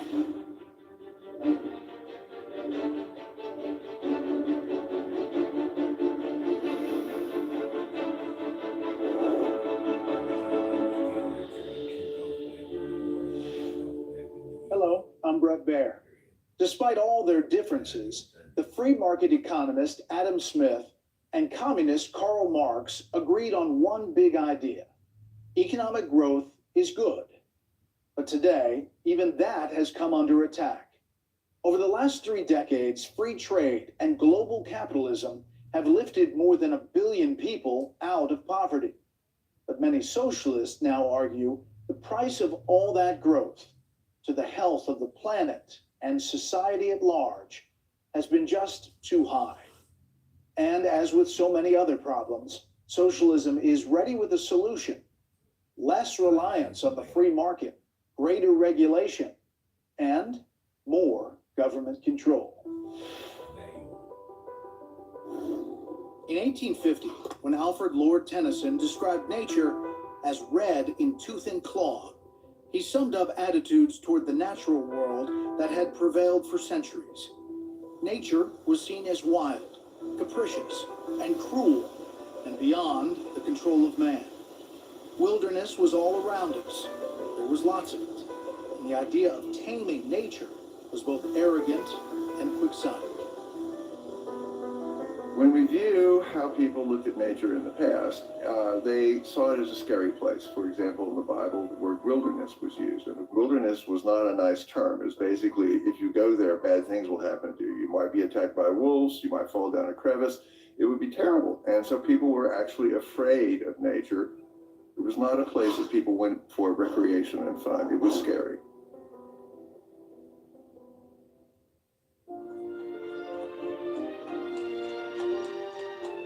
But by the mid-19th century, society's relationship with nature was changing.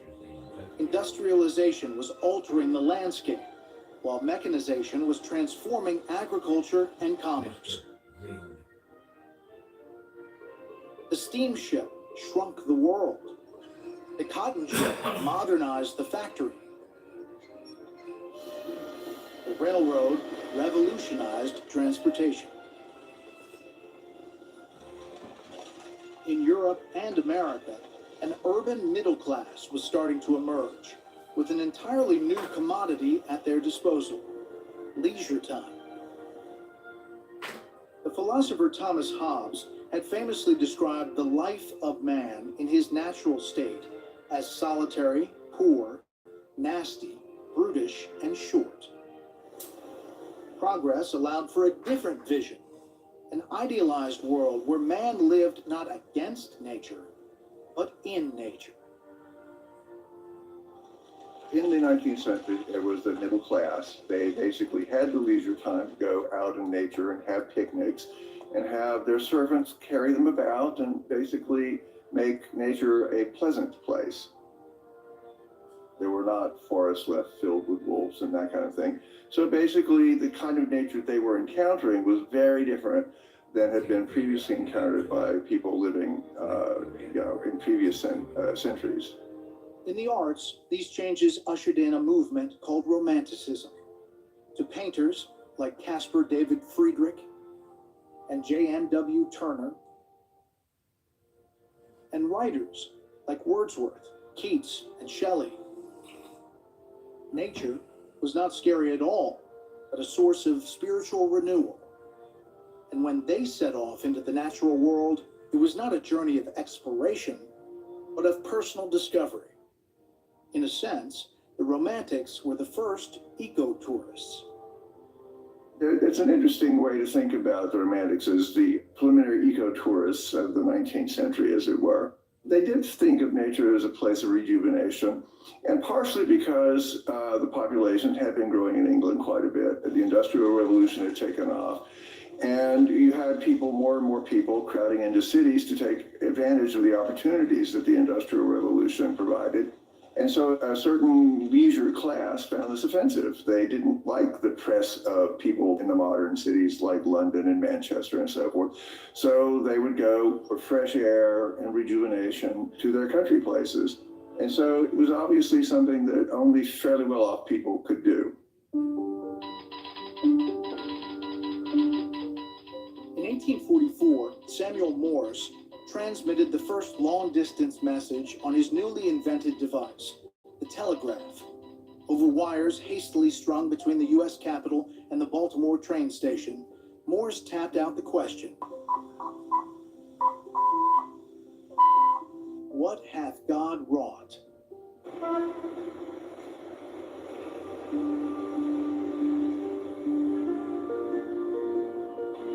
That same year, the struggling writer Karl Marx first met Friedrich Engels in a Paris cafe. Marx and Engels were witnessing firsthand the economic transformation anticipated by Morse, a world where rapid advances in technology would improve productivity, changing the workplace and the world.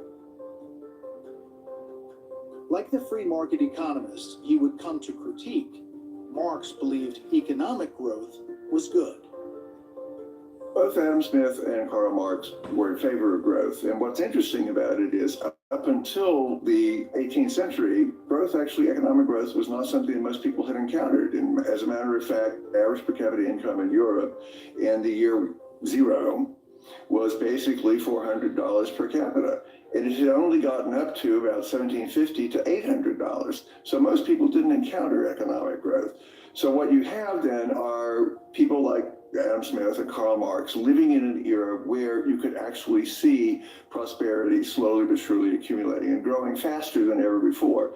And this made them more optimistic about the prospects of, if you will, of human history and of human flourishing. But Marx and Engels were not immune to the idea that economic growth had an environmental cost. In 1876, Engels wrote, "Let us not flatter ourselves on account of our human victories over nature. Each victory, it is true, in the first place, brings about the results we expect.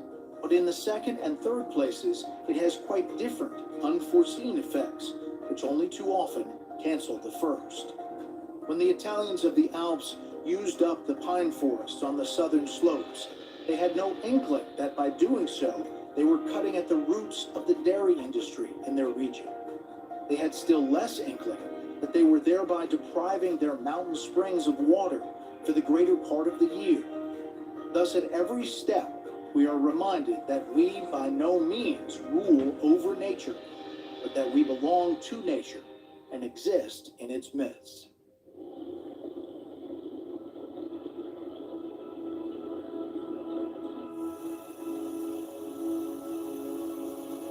The first stirrings of what would become the modern environmental movement emerged in the 1890s.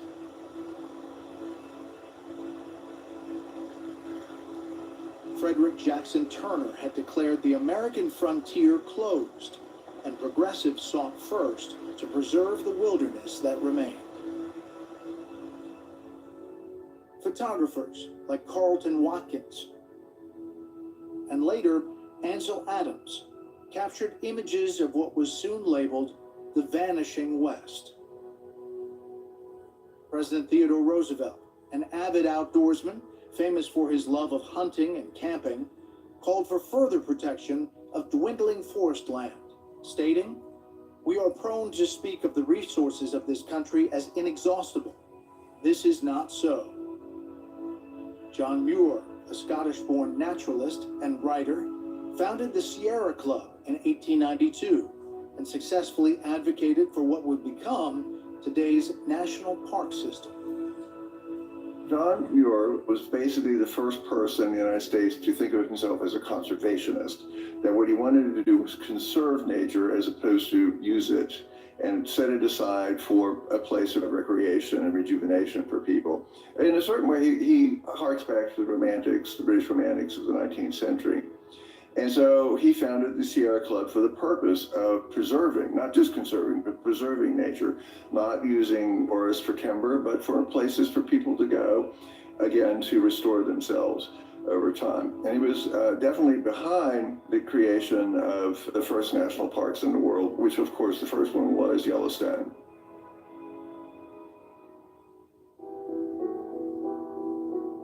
Progressives in America, like their socialist counterparts in Europe, saw unleashed capitalism as a powerful force, able to dominate society and spoil the environment.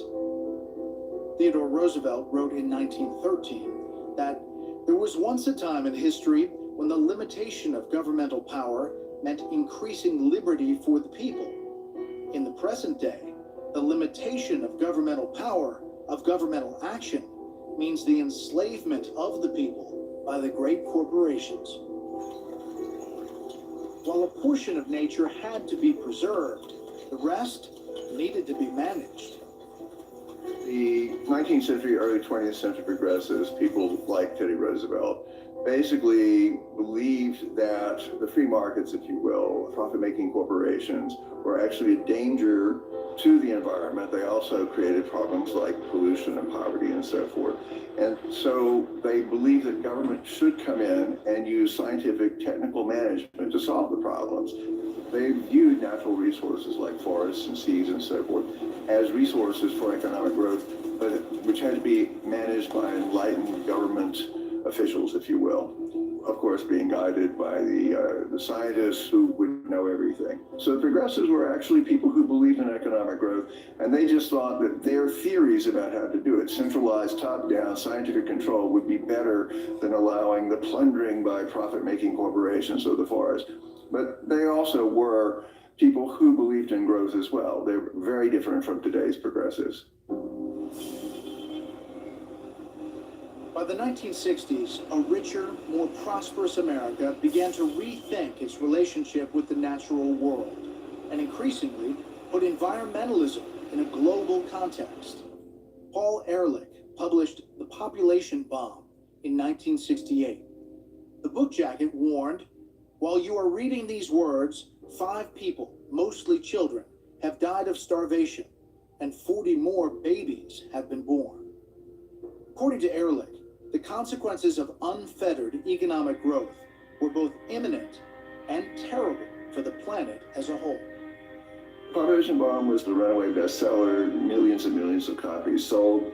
Paul Ehrlich is a butterfly entomologist at Stanford University, but he published this book in 1968 called Population Bomb, in which he famously said, in the 1970s, hundreds of millions of people will starve to death, and despite any crash programs that might be embarked upon now. Would you welcome Dr. Paul Ehrlich? Ehrlich's book made him an instant celebrity. He argued that to avert environmental catastrophe in the future, governments would have to take drastic measures now. Now, if the U.S. population started to decline slowly, if we got our death rate a little bit above our birth rate, held there for a couple hundred years, the fact that we were moving back towards 150 or 100 billion people wouldn't scare me a bit. It would mean that everybody's lives would get better in the long run, because there would be more of everything to go around. There's a finite pie. The more mice you have nibbling at it, the smaller every mouse's share. Well, later in my life reporting, I actually interviewed him when I was working at Forbes magazine and called him up. It was about 1990, thereabouts, and said, "Paul, you said hundreds of millions were going to die in the 1970s. And that didn't happen." He goes, "Well, now I got my timing wrong, Ron." I go, "Really? So when are the famines going to happen?" "Well, they're going to happen between 2000 and 2010. This is what he told me in 1990. The man has never been right. In 1972, another study, this one bolstered by what its authors called state-of-the-art computer modeling, predicted an even greater environmental catastrophe as capitalism drained the planet of its vital resources. From a very large number of computer runs, making various assumptions, adopting various maxima and minima, there is in fact a general forecast of a breakdown of world society in the first decades of the next century. When you examine the socialist argument for environmentalism, it is always based very much on the extreme scenarios. It is based around an alarmist idea that if we don't do this, then you will die or your children will die. This is obviously an appeal to the emotions of the most extreme sort. By the mid-1970s, economic growth, long regarded by economists on the left and right as a goal worth striving for, was increasingly identified as an existential problem. To a population bomb and a world running out of resources, doomsayers soon added the specter of global warming. Whatever the scientific merits of each environmental threat, the answer from socialists was the same: more government control, more central planning. Again, it's this idea that government knows best, that government is going to tell us and tell our companies what to do. The best face of this is that is corporatism, is the government telling companies what to do. That did not work in Mussolini's Italy. I don't know why it would work in the United States of America. And the worst part of it is just out and out coercion. Government coercion of the individual, and it has a perfect record in only one thing, in failing. It has never baked a single loaf of bread. It only produces bread lines. It produces gulags. It produces the coercion, the suppression of the individual. This is what we risk here in this society if we buy into this stuff and we don't open our eyes. As the 21st century began, the watchword for environmentalism became sustainability. A sustainable economy requires a system in which production is democratically planned and controlled by well-informed people. The environment can be sustained by collective stewardship. We call such a system democratic socialism. The Democratic Socialists of America. The sustainability movement, of course, has many parts and people believe different things, but on the whole, it is anti-progress. It views itself as trying to make sure that we don't use up our resources to prevent future generations from having access to the same sorts of things. To that end, it's willing to forego the notion that our ability to invent our way out of scarce resources matters at all. It's about conserving rather than creating. Sustainability, according to socialists, can only be achieved when a ruling elite makes informed decisions for the rest of humanity. Individuals, if left to themselves, simply make bad, short-term decisions. Thinking in those long-term consequences doesn't come naturally to human beings, says the progressive. Therefore, we need to intervene against the willfulness of the individual and guide people to a better understanding of where they should be. Now, ideally, you convert the individual if you're progressive and get people who are willing and ready to say, all right, I sacrifice my freedom because you know best. So the progressive regime is partly a matter of people saying we know best, but they're also trying to get the public to say, yes, indeed, you do know best. You're in charge. Yeah, thank you all for being here today on this very important moment. The Green New Deal is the culmination of an almost century-long effort to remake society in the name of saving the environment. The language is familiar, and the solutions offered predictable. Today marks the dawn of a new era of climate action. When we look back today, this will be the moment that we will be able to say that the political tide has turned on the rising seas. We are reclaiming our leadership on the most important issue facing humankind. This is the new climate democracy, of the people, by the people, for the planet. There's nothing inherently socialist about a transition to clean energy. If you look at what happened with American emissions between 2000 and today, they have significantly reduced, and none of that was because of central planning. It's because of technological breakthrough. What the Green New Deal, however, is a forced and rapid transition to supposedly cleaner energy that the market probably would not adopt on its own. There is no way that the market would look at huge amounts of wind farms and solar panels and say, yes, we will take that, thank you very much, without incentives. Now, the Green New Deal actually recognizes that because this transition will be forced and rapid, it is going to be extremely disruptive to the economy. So that's why the Green New Deal brings in all these other socialist ideas, which are meant to compensate for all the economic damage that the rapid transition will impose. Today is the day that we truly embark on a comprehensive agenda of economic, social, and racial justice in the United States of America. That's what this agenda is all about. Because climate change... The Green New Deal agenda goes far beyond protecting the environment. As Alexandria Ocasio-Cortez's former chief of staff, Shoikat Chakrabarti, admitted to the Washington Post. The interesting thing about the Green New Deal is it wasn't originally a climate thing at all. Adding, do you guys think of it as a climate thing? Because we really think of it as a how do you change the entire economy thing. For the first time ever, we have a plan to tackle some of the most urgent crises of our time. The Green New Deal. Environmentalism has become a kind of Trojan horse in which the socialists can get inside the city walls. That's very clear if you read the Green New Deal, because it implies such drastic changes in American economic life that they could only be achieved by a massive expansion of the role of the state. Green New Deal calls for achieving net zero carbon emissions by 2030. Guaranteeing everyone a good job. Think of the mandate in the Green New Deal radically to alter the housing stock of the United States. That means upgrading every building and mode of transportation in this country. And upgrading our entire power grid to achieve maximal energy efficiency.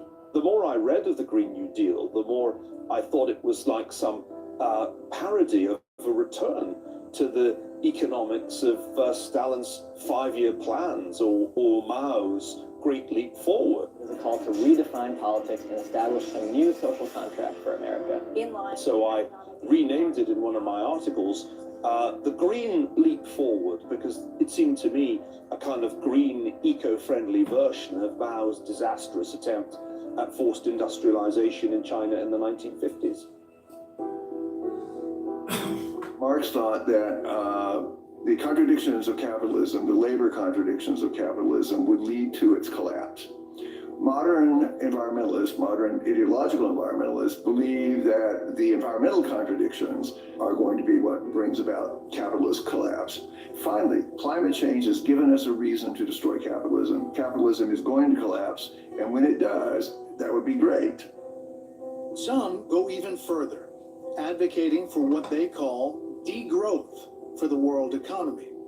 To them, the ultimate solution to climate change requires an even more radical step. Economic growth must not just be redirected or slowed, it must be reversed. The degrowth movement is a slice of ideological environmentalism that argues that the main problem with, for saving the planet and humanity is that we're consuming too much population growth, etc. And what we really have to do is use less and less resources over time. Some people are arguing we should go back to agrarian villages in upstate New York, that kind of thing. When you listen to people who are advocating degrowth, they're always talking about what you need to get to, how few resources and how you should organize your life and that kind of thing. They never talk about the coercion that it would take to force people to move out of cities, to give up the internet, to give up their cars. They never talk about that. They assume that people, or pretend to assume that people will be happy to go live essentially in poverty again. And that's just not true. And in fact, if you do try to literally go for degrowth, you would have to use coercion of top-down, severe limits on human beings' freedom. And they don't talk about it that way, but it is absolutely implied by the degrowth program. According to many socialists, saving the planet will take much more than just reducing pollution and can only be accomplished by a total reordering of society. That requires central planners armed with science, an approach that goes all the way back to the progressive era. But fixing the environment is just one item on today's socialist agenda. Join me for the conclusion of our series as we look at how some of our most contentious political debates over race, gender, and the teaching of American history are now framed by socialist ideas. That's next time on the Unauthorized History of Socialism, Volume 2.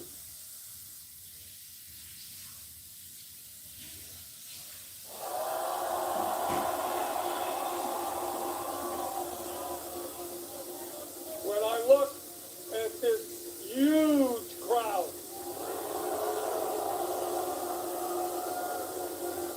brothers and sisters, I have no doubt that the political revolution is going to sweep this country. The reason why they make the answer to all of these things, collectivization and more government, is what they're really after is power.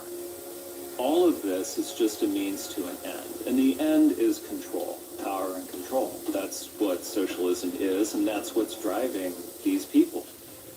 Whether it's through class conflict, whether it's through grievance politics, victimization, global warming, you name it, the answer will always be putting more power in their hands.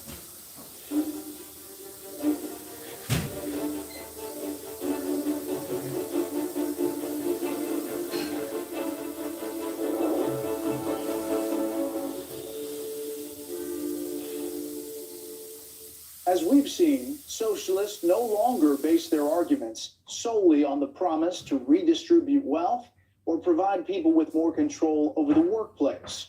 To many socialists, those ideas, once the very bedrock of socialist ideology, now seem very 20th century, out of date in an era when the most ferocious debates center on issues of identity, gender, and race. Members of the jury, have you reached a verdict? If you'll please fold the verdict form and hand it to Deputy Jarvis.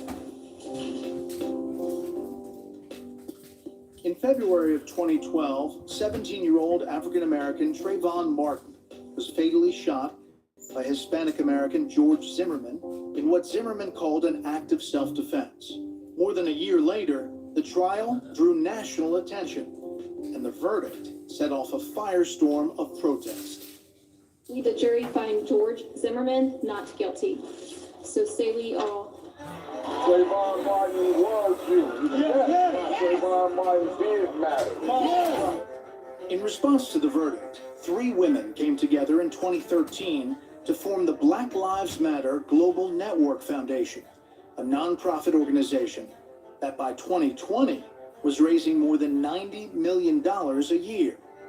Opal Tometi, Alicia Garza, and Patrice Cullors made no secret of their background. The first thing I think is that we actually do have an ideological frame. Myself and Alicia in particular are trained organizers. We are trained Marxists. We are super versed on sort of ideological theories.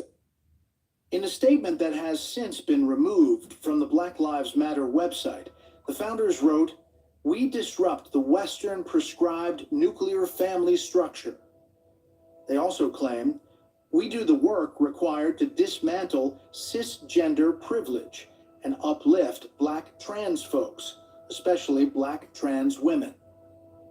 The people who founded BLM-GNF are Marxists, who say they're Marxists, who say that they're either trained Marxists, in the case of Patrice Cullors, or in the case of Alicia Garza, that she has studied Marxism-Leninism, and that Marxism-Leninism has been used by societies for decades to overthrow oppression.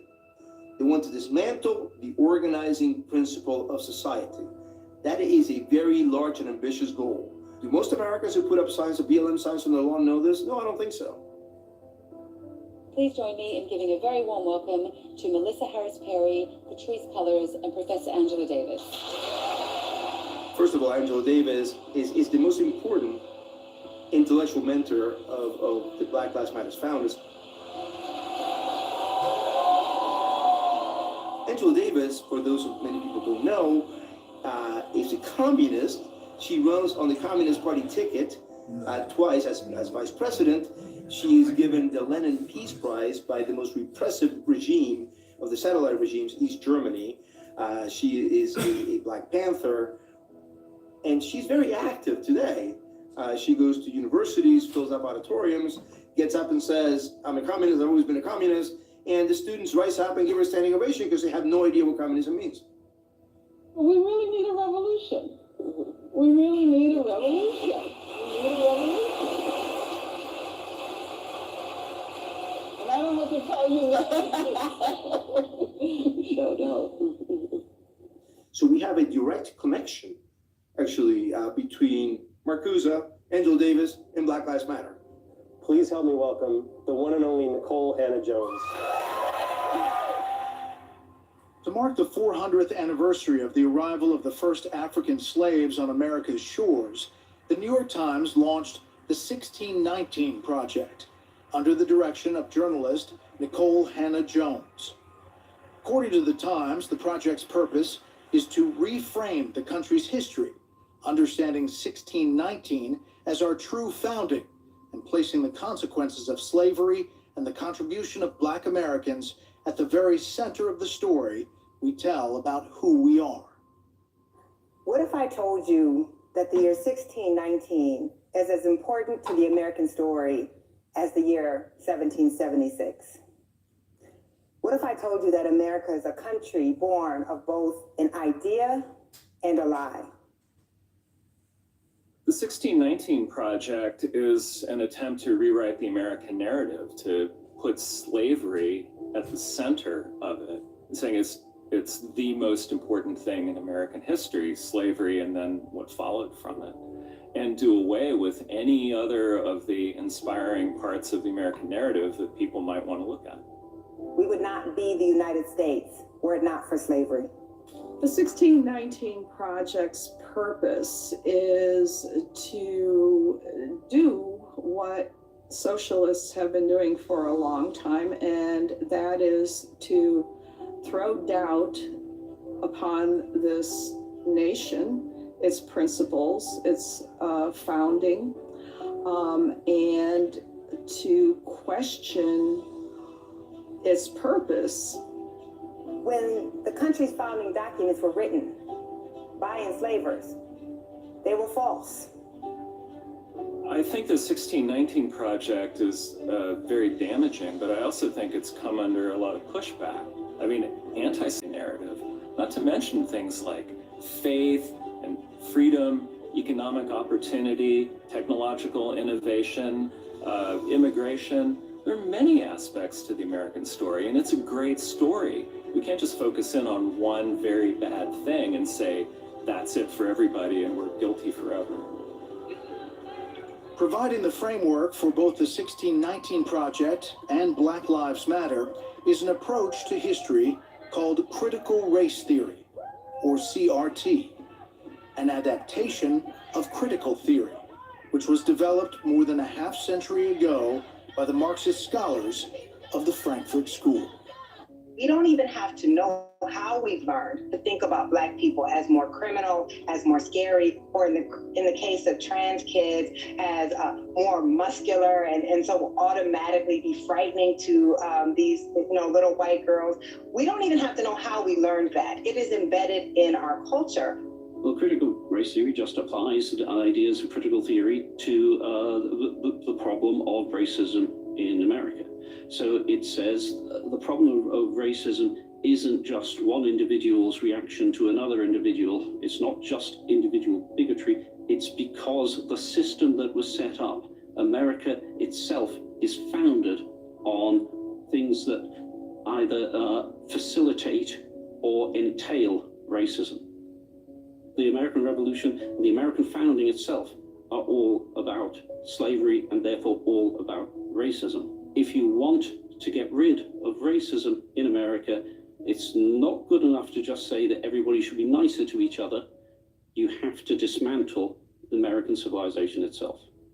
The ideas that are expressed in the Declaration of Independence, all men are created equal, they are endowed with certain unalienable rights, is dispensed with.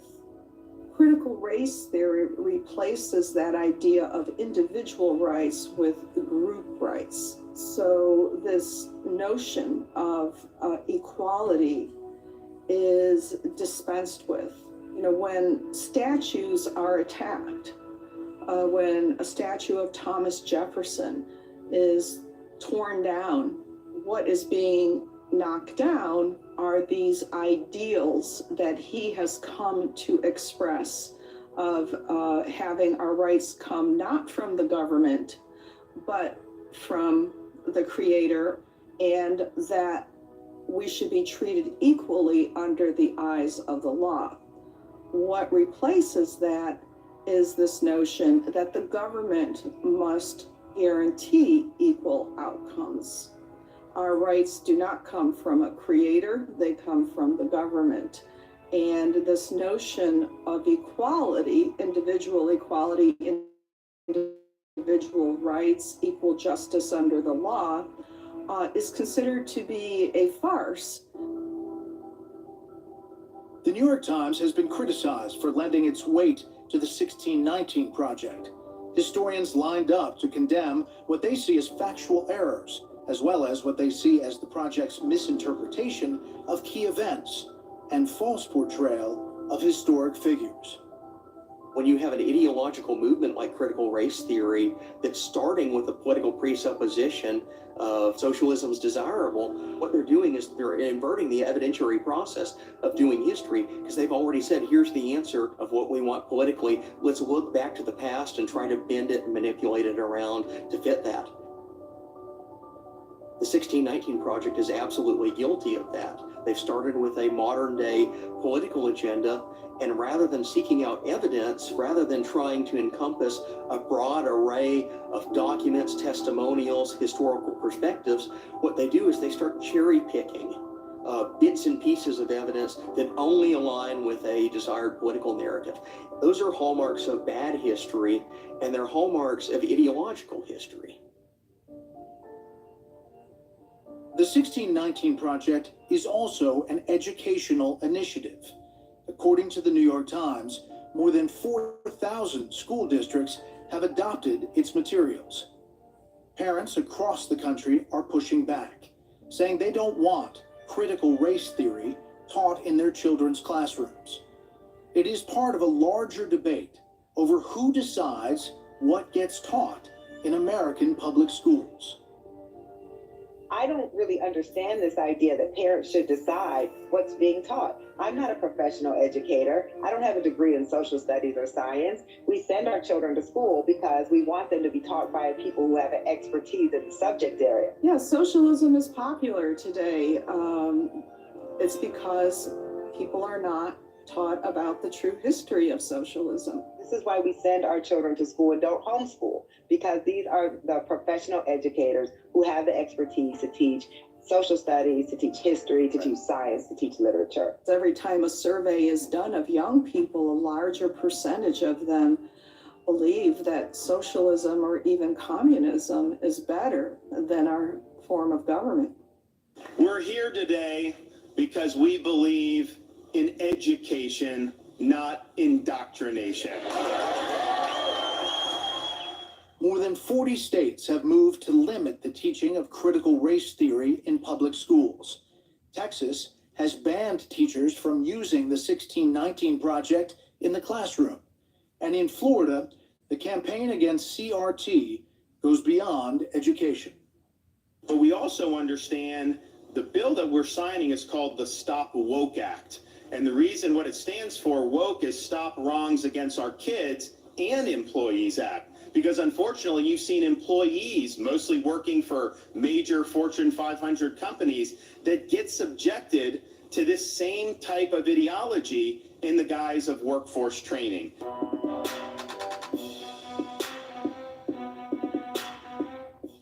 Critical race theory has moved from colleges and universities to the public schools to the corporate boardroom. Private companies now set diversity goals, incorporate CRT language and principles into employee training, and work CRT talking points into their advertising. Melina Abdullah. Levi's employed the founder of BLM Los Angeles to deliver a message designed to sell more than just blue jeans. My deepest hope is that all of the energy that we poured into Black Lives Matter, all of our radical imaginings, that we can build a world where everybody has all of what they need and most of what they want, will come to pass in the immediate term. The long march through the institutions, envisioned by radicals in the 1960s, has now reached Wall Street and corporate America. Capitalism, as we know it, is dead. This obsession that we have had with maximizing profits for shareholders alone has led to incredible inequality and a planetary emergency. Need a new dashboard for the new economy, and that needs to encompass people, planet, prosperity, and institutions. And that's all about getting the right people in the right place at the right time. The long march through the institutions has been very successful. I mean, particularly on college campuses. And it's kind of infested the thinking, certainly in schools where free thought now is sort of not in fashion, which is what universities were supposed to do. But also now you have a bureaucratization of it. It's not just taking over existing institutions, it's building new bureaucracies. And so these sort of diversity bureaucracy that's in corporations, or it's in the NFL, or it's universities, their whole premise is, well, there's this huge problem and we're going to have this, vice president for diversity who's going to fix it. It's not in that person's interest to fix anything. It's in that person's interest to make it worse, because their whole job is predicated on a problem. And so these bureaucracies just grow and they create more controversy and more problems. And the answer to that is always, well, let's have bigger budgets and more people. The condemnation of critical race theory comes not just from parents and conservative politicians. Old school socialists argue that all this attention on race and gender undermines the fundamental Marxist insight that there is only one division that really matters, the one that separates the working class from the capitalists. To them, everything else is a distraction. There's socialists who still believe that it is possible for workers to unite and to overthrow the government and enact a socialist government. And we've seen this in reaction to the 1619 Project at the World Socialists website. They have produced some very good historical critiques of the 1619 Project. They are angry about the 1619 Project because it's in critical race theory. Of course, they always wind it up with this message that, the workers do need to unite. It is not good enough for somebody to say, I'm a woman, vote for me. No, that's not good enough. For democratic socialists like Bernie Sanders, critical race theory and identity politics pose a challenge. In other words, one of the struggles that you're going to be seeing in the Democratic Party is whether we go beyond identity politics. I think it's a step forward in America if you have an African-American head of CEO of some major corporation. But you know what? If that guy is going to be shipping jobs out of this country and exploiting his workers, doesn't mean a whole hell of a lot whether he's black or white or Latino. All right, and I know, some people may not agree with me, but that is the fight that we're going to have right now within the Democratic Party. The working class of this country is being decimated. Please welcome Vermont Senator Bernie Sanders and South Carolina Senator Lindsey Graham. Bernie Sanders is kind of a relic of my generation. Well, Senator Sanders, you chuckled before when Senator Graham mentioned socialism. And so I want to let you deal with that about directly I understand we could do red baiting. I guess it works among a certain part of the population. Well, you're a socialist, aren't you? I'm a democratic socialist. Okay. The exciting young figures of the contemporary left, several of them enrolled in old left socialist organizations. Congresswoman Ocasio-Cortez and Congresswoman Tlaib are members of Democratic Socialists of America. And I was just reading some tweet that organization had put out recently, which is bring to birth a new world on the ashes of the old, with a fantastic slogan from old socialist states, which really meant we're going to burn down the whole existing society to have a tabula rasa to build the great new society. The interesting thing is their charisma doesn't come from talking about socialism. It comes from the racial vector, from talking about how they represent demographic groups that have been oppressed, that have had the short end of the stick. Just the scales have to be reversed. So in terms of who's on bottom and who's on top, that is, it's not equal benefits or equal goods for every individual, which was the idea of socialism, but it's equal benefits for every ethnic group. You could make an argument that that's a 21st century form of socialism, but it's not the same old socialism that was born in the 19th century. The old Marxist idea of class solidarity was meant to like unify around the world all of like the working people. So now you have these identity politics people who in fact are creating divisions, you know, by coming up with different grievance groups and then trying to put all the grievance groups together. But part of the problem with this is, number one, it doesn't create solidarity, it just creates new types of conflict. And number two, not everybody likes being thrown into an identity group and then being told what they think. The theory that the Democrats will have a majority in the future because of, you know, the growth of Hispanics and blacks and other, you know, Asians and so forth. But it turns out that Hispanics are gravitating more and more towards the Republican Party. Even African Americans are gravitating away from this kind of socialist vision.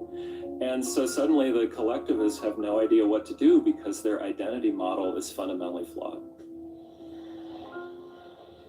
There's no doubt that the socialism of 21st century America is different from the socialism imagined by Marx and Engels almost 200 years ago. But at its root, its appeal is still the same. The idea that human beings can be remade, that the solutions to society's largest and most vexing problems lie in the realm of government. And while the long-promised revolution may not come soon, it remains the ultimate objective. Socialism does a very good job of appealing to some fundamental human values, and in particular to fundamental American values. Those three values are freedom, fairness, and community. If we see that there is something wrong with America in terms of its fairness, what is happening to young black men and their interactions with police, that's seen as fundamentally unfair. Socialism has an answer there. How can you possibly be free if you don't have that access to capital that other people have? Socialism has an answer there. We see our communities falling apart.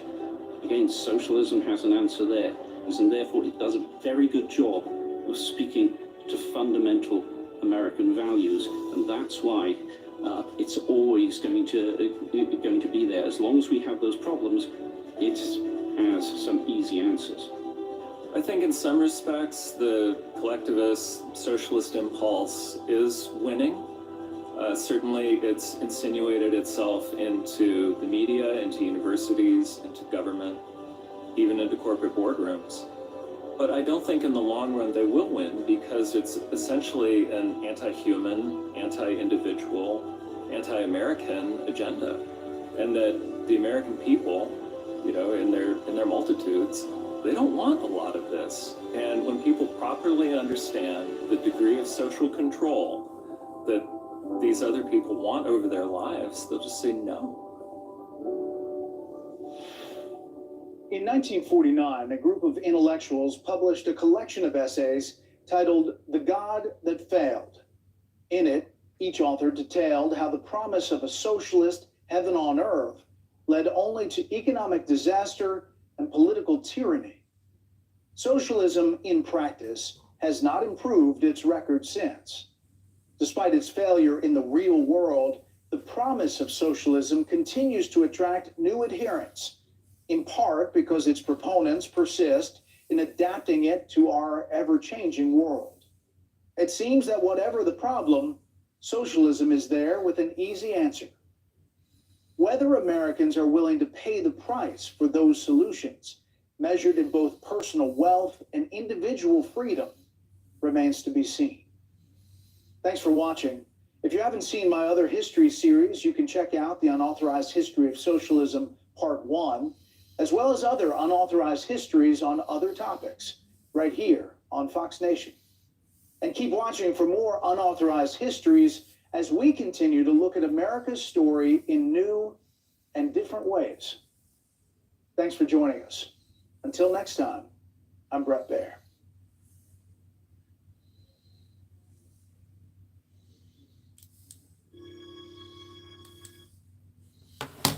So, here you go, guys. What do you think about that? Going to try and start doing that more often. You know, I pay for that Fox Nation, so I shouldn't have to worry about whether or not I can play it on there, and I'm not using their website, you know, so it shouldn't matter because I'm just not running straight from their site, you know what I mean? I'm doing it redneck style. But anyway, I'm going to go out in the garage, smoke a cigarette, and I can't see chat, so I guess, you know what? I can too if I get my other phone. I'd hang out for a minute, just talk. What you guys think? Let me get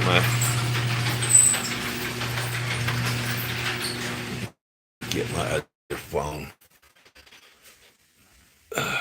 They're watching I was watching Ashley Babbitt's mother where they're over at that jail. Let me see. Uh-oh.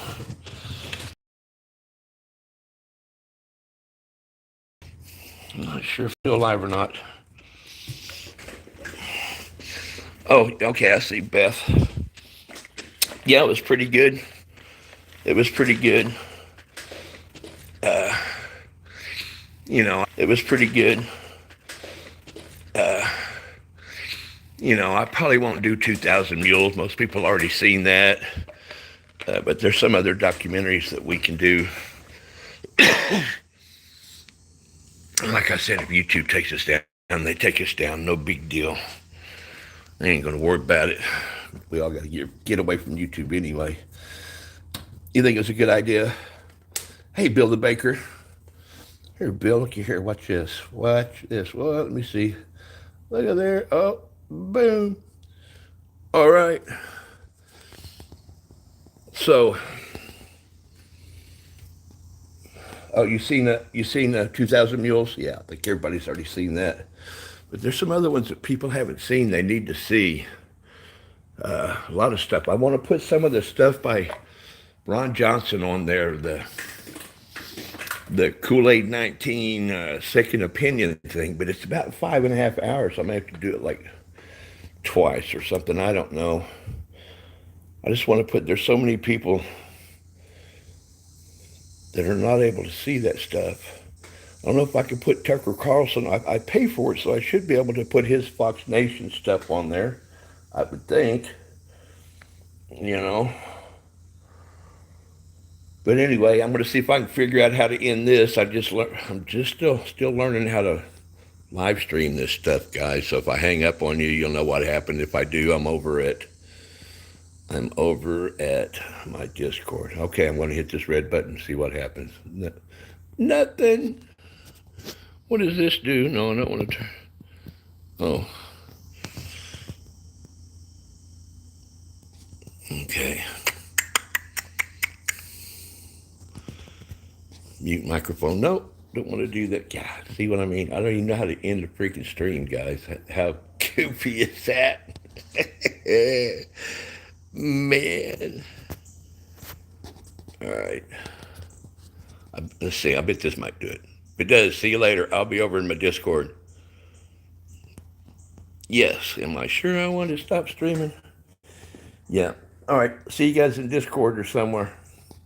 All right. Bye.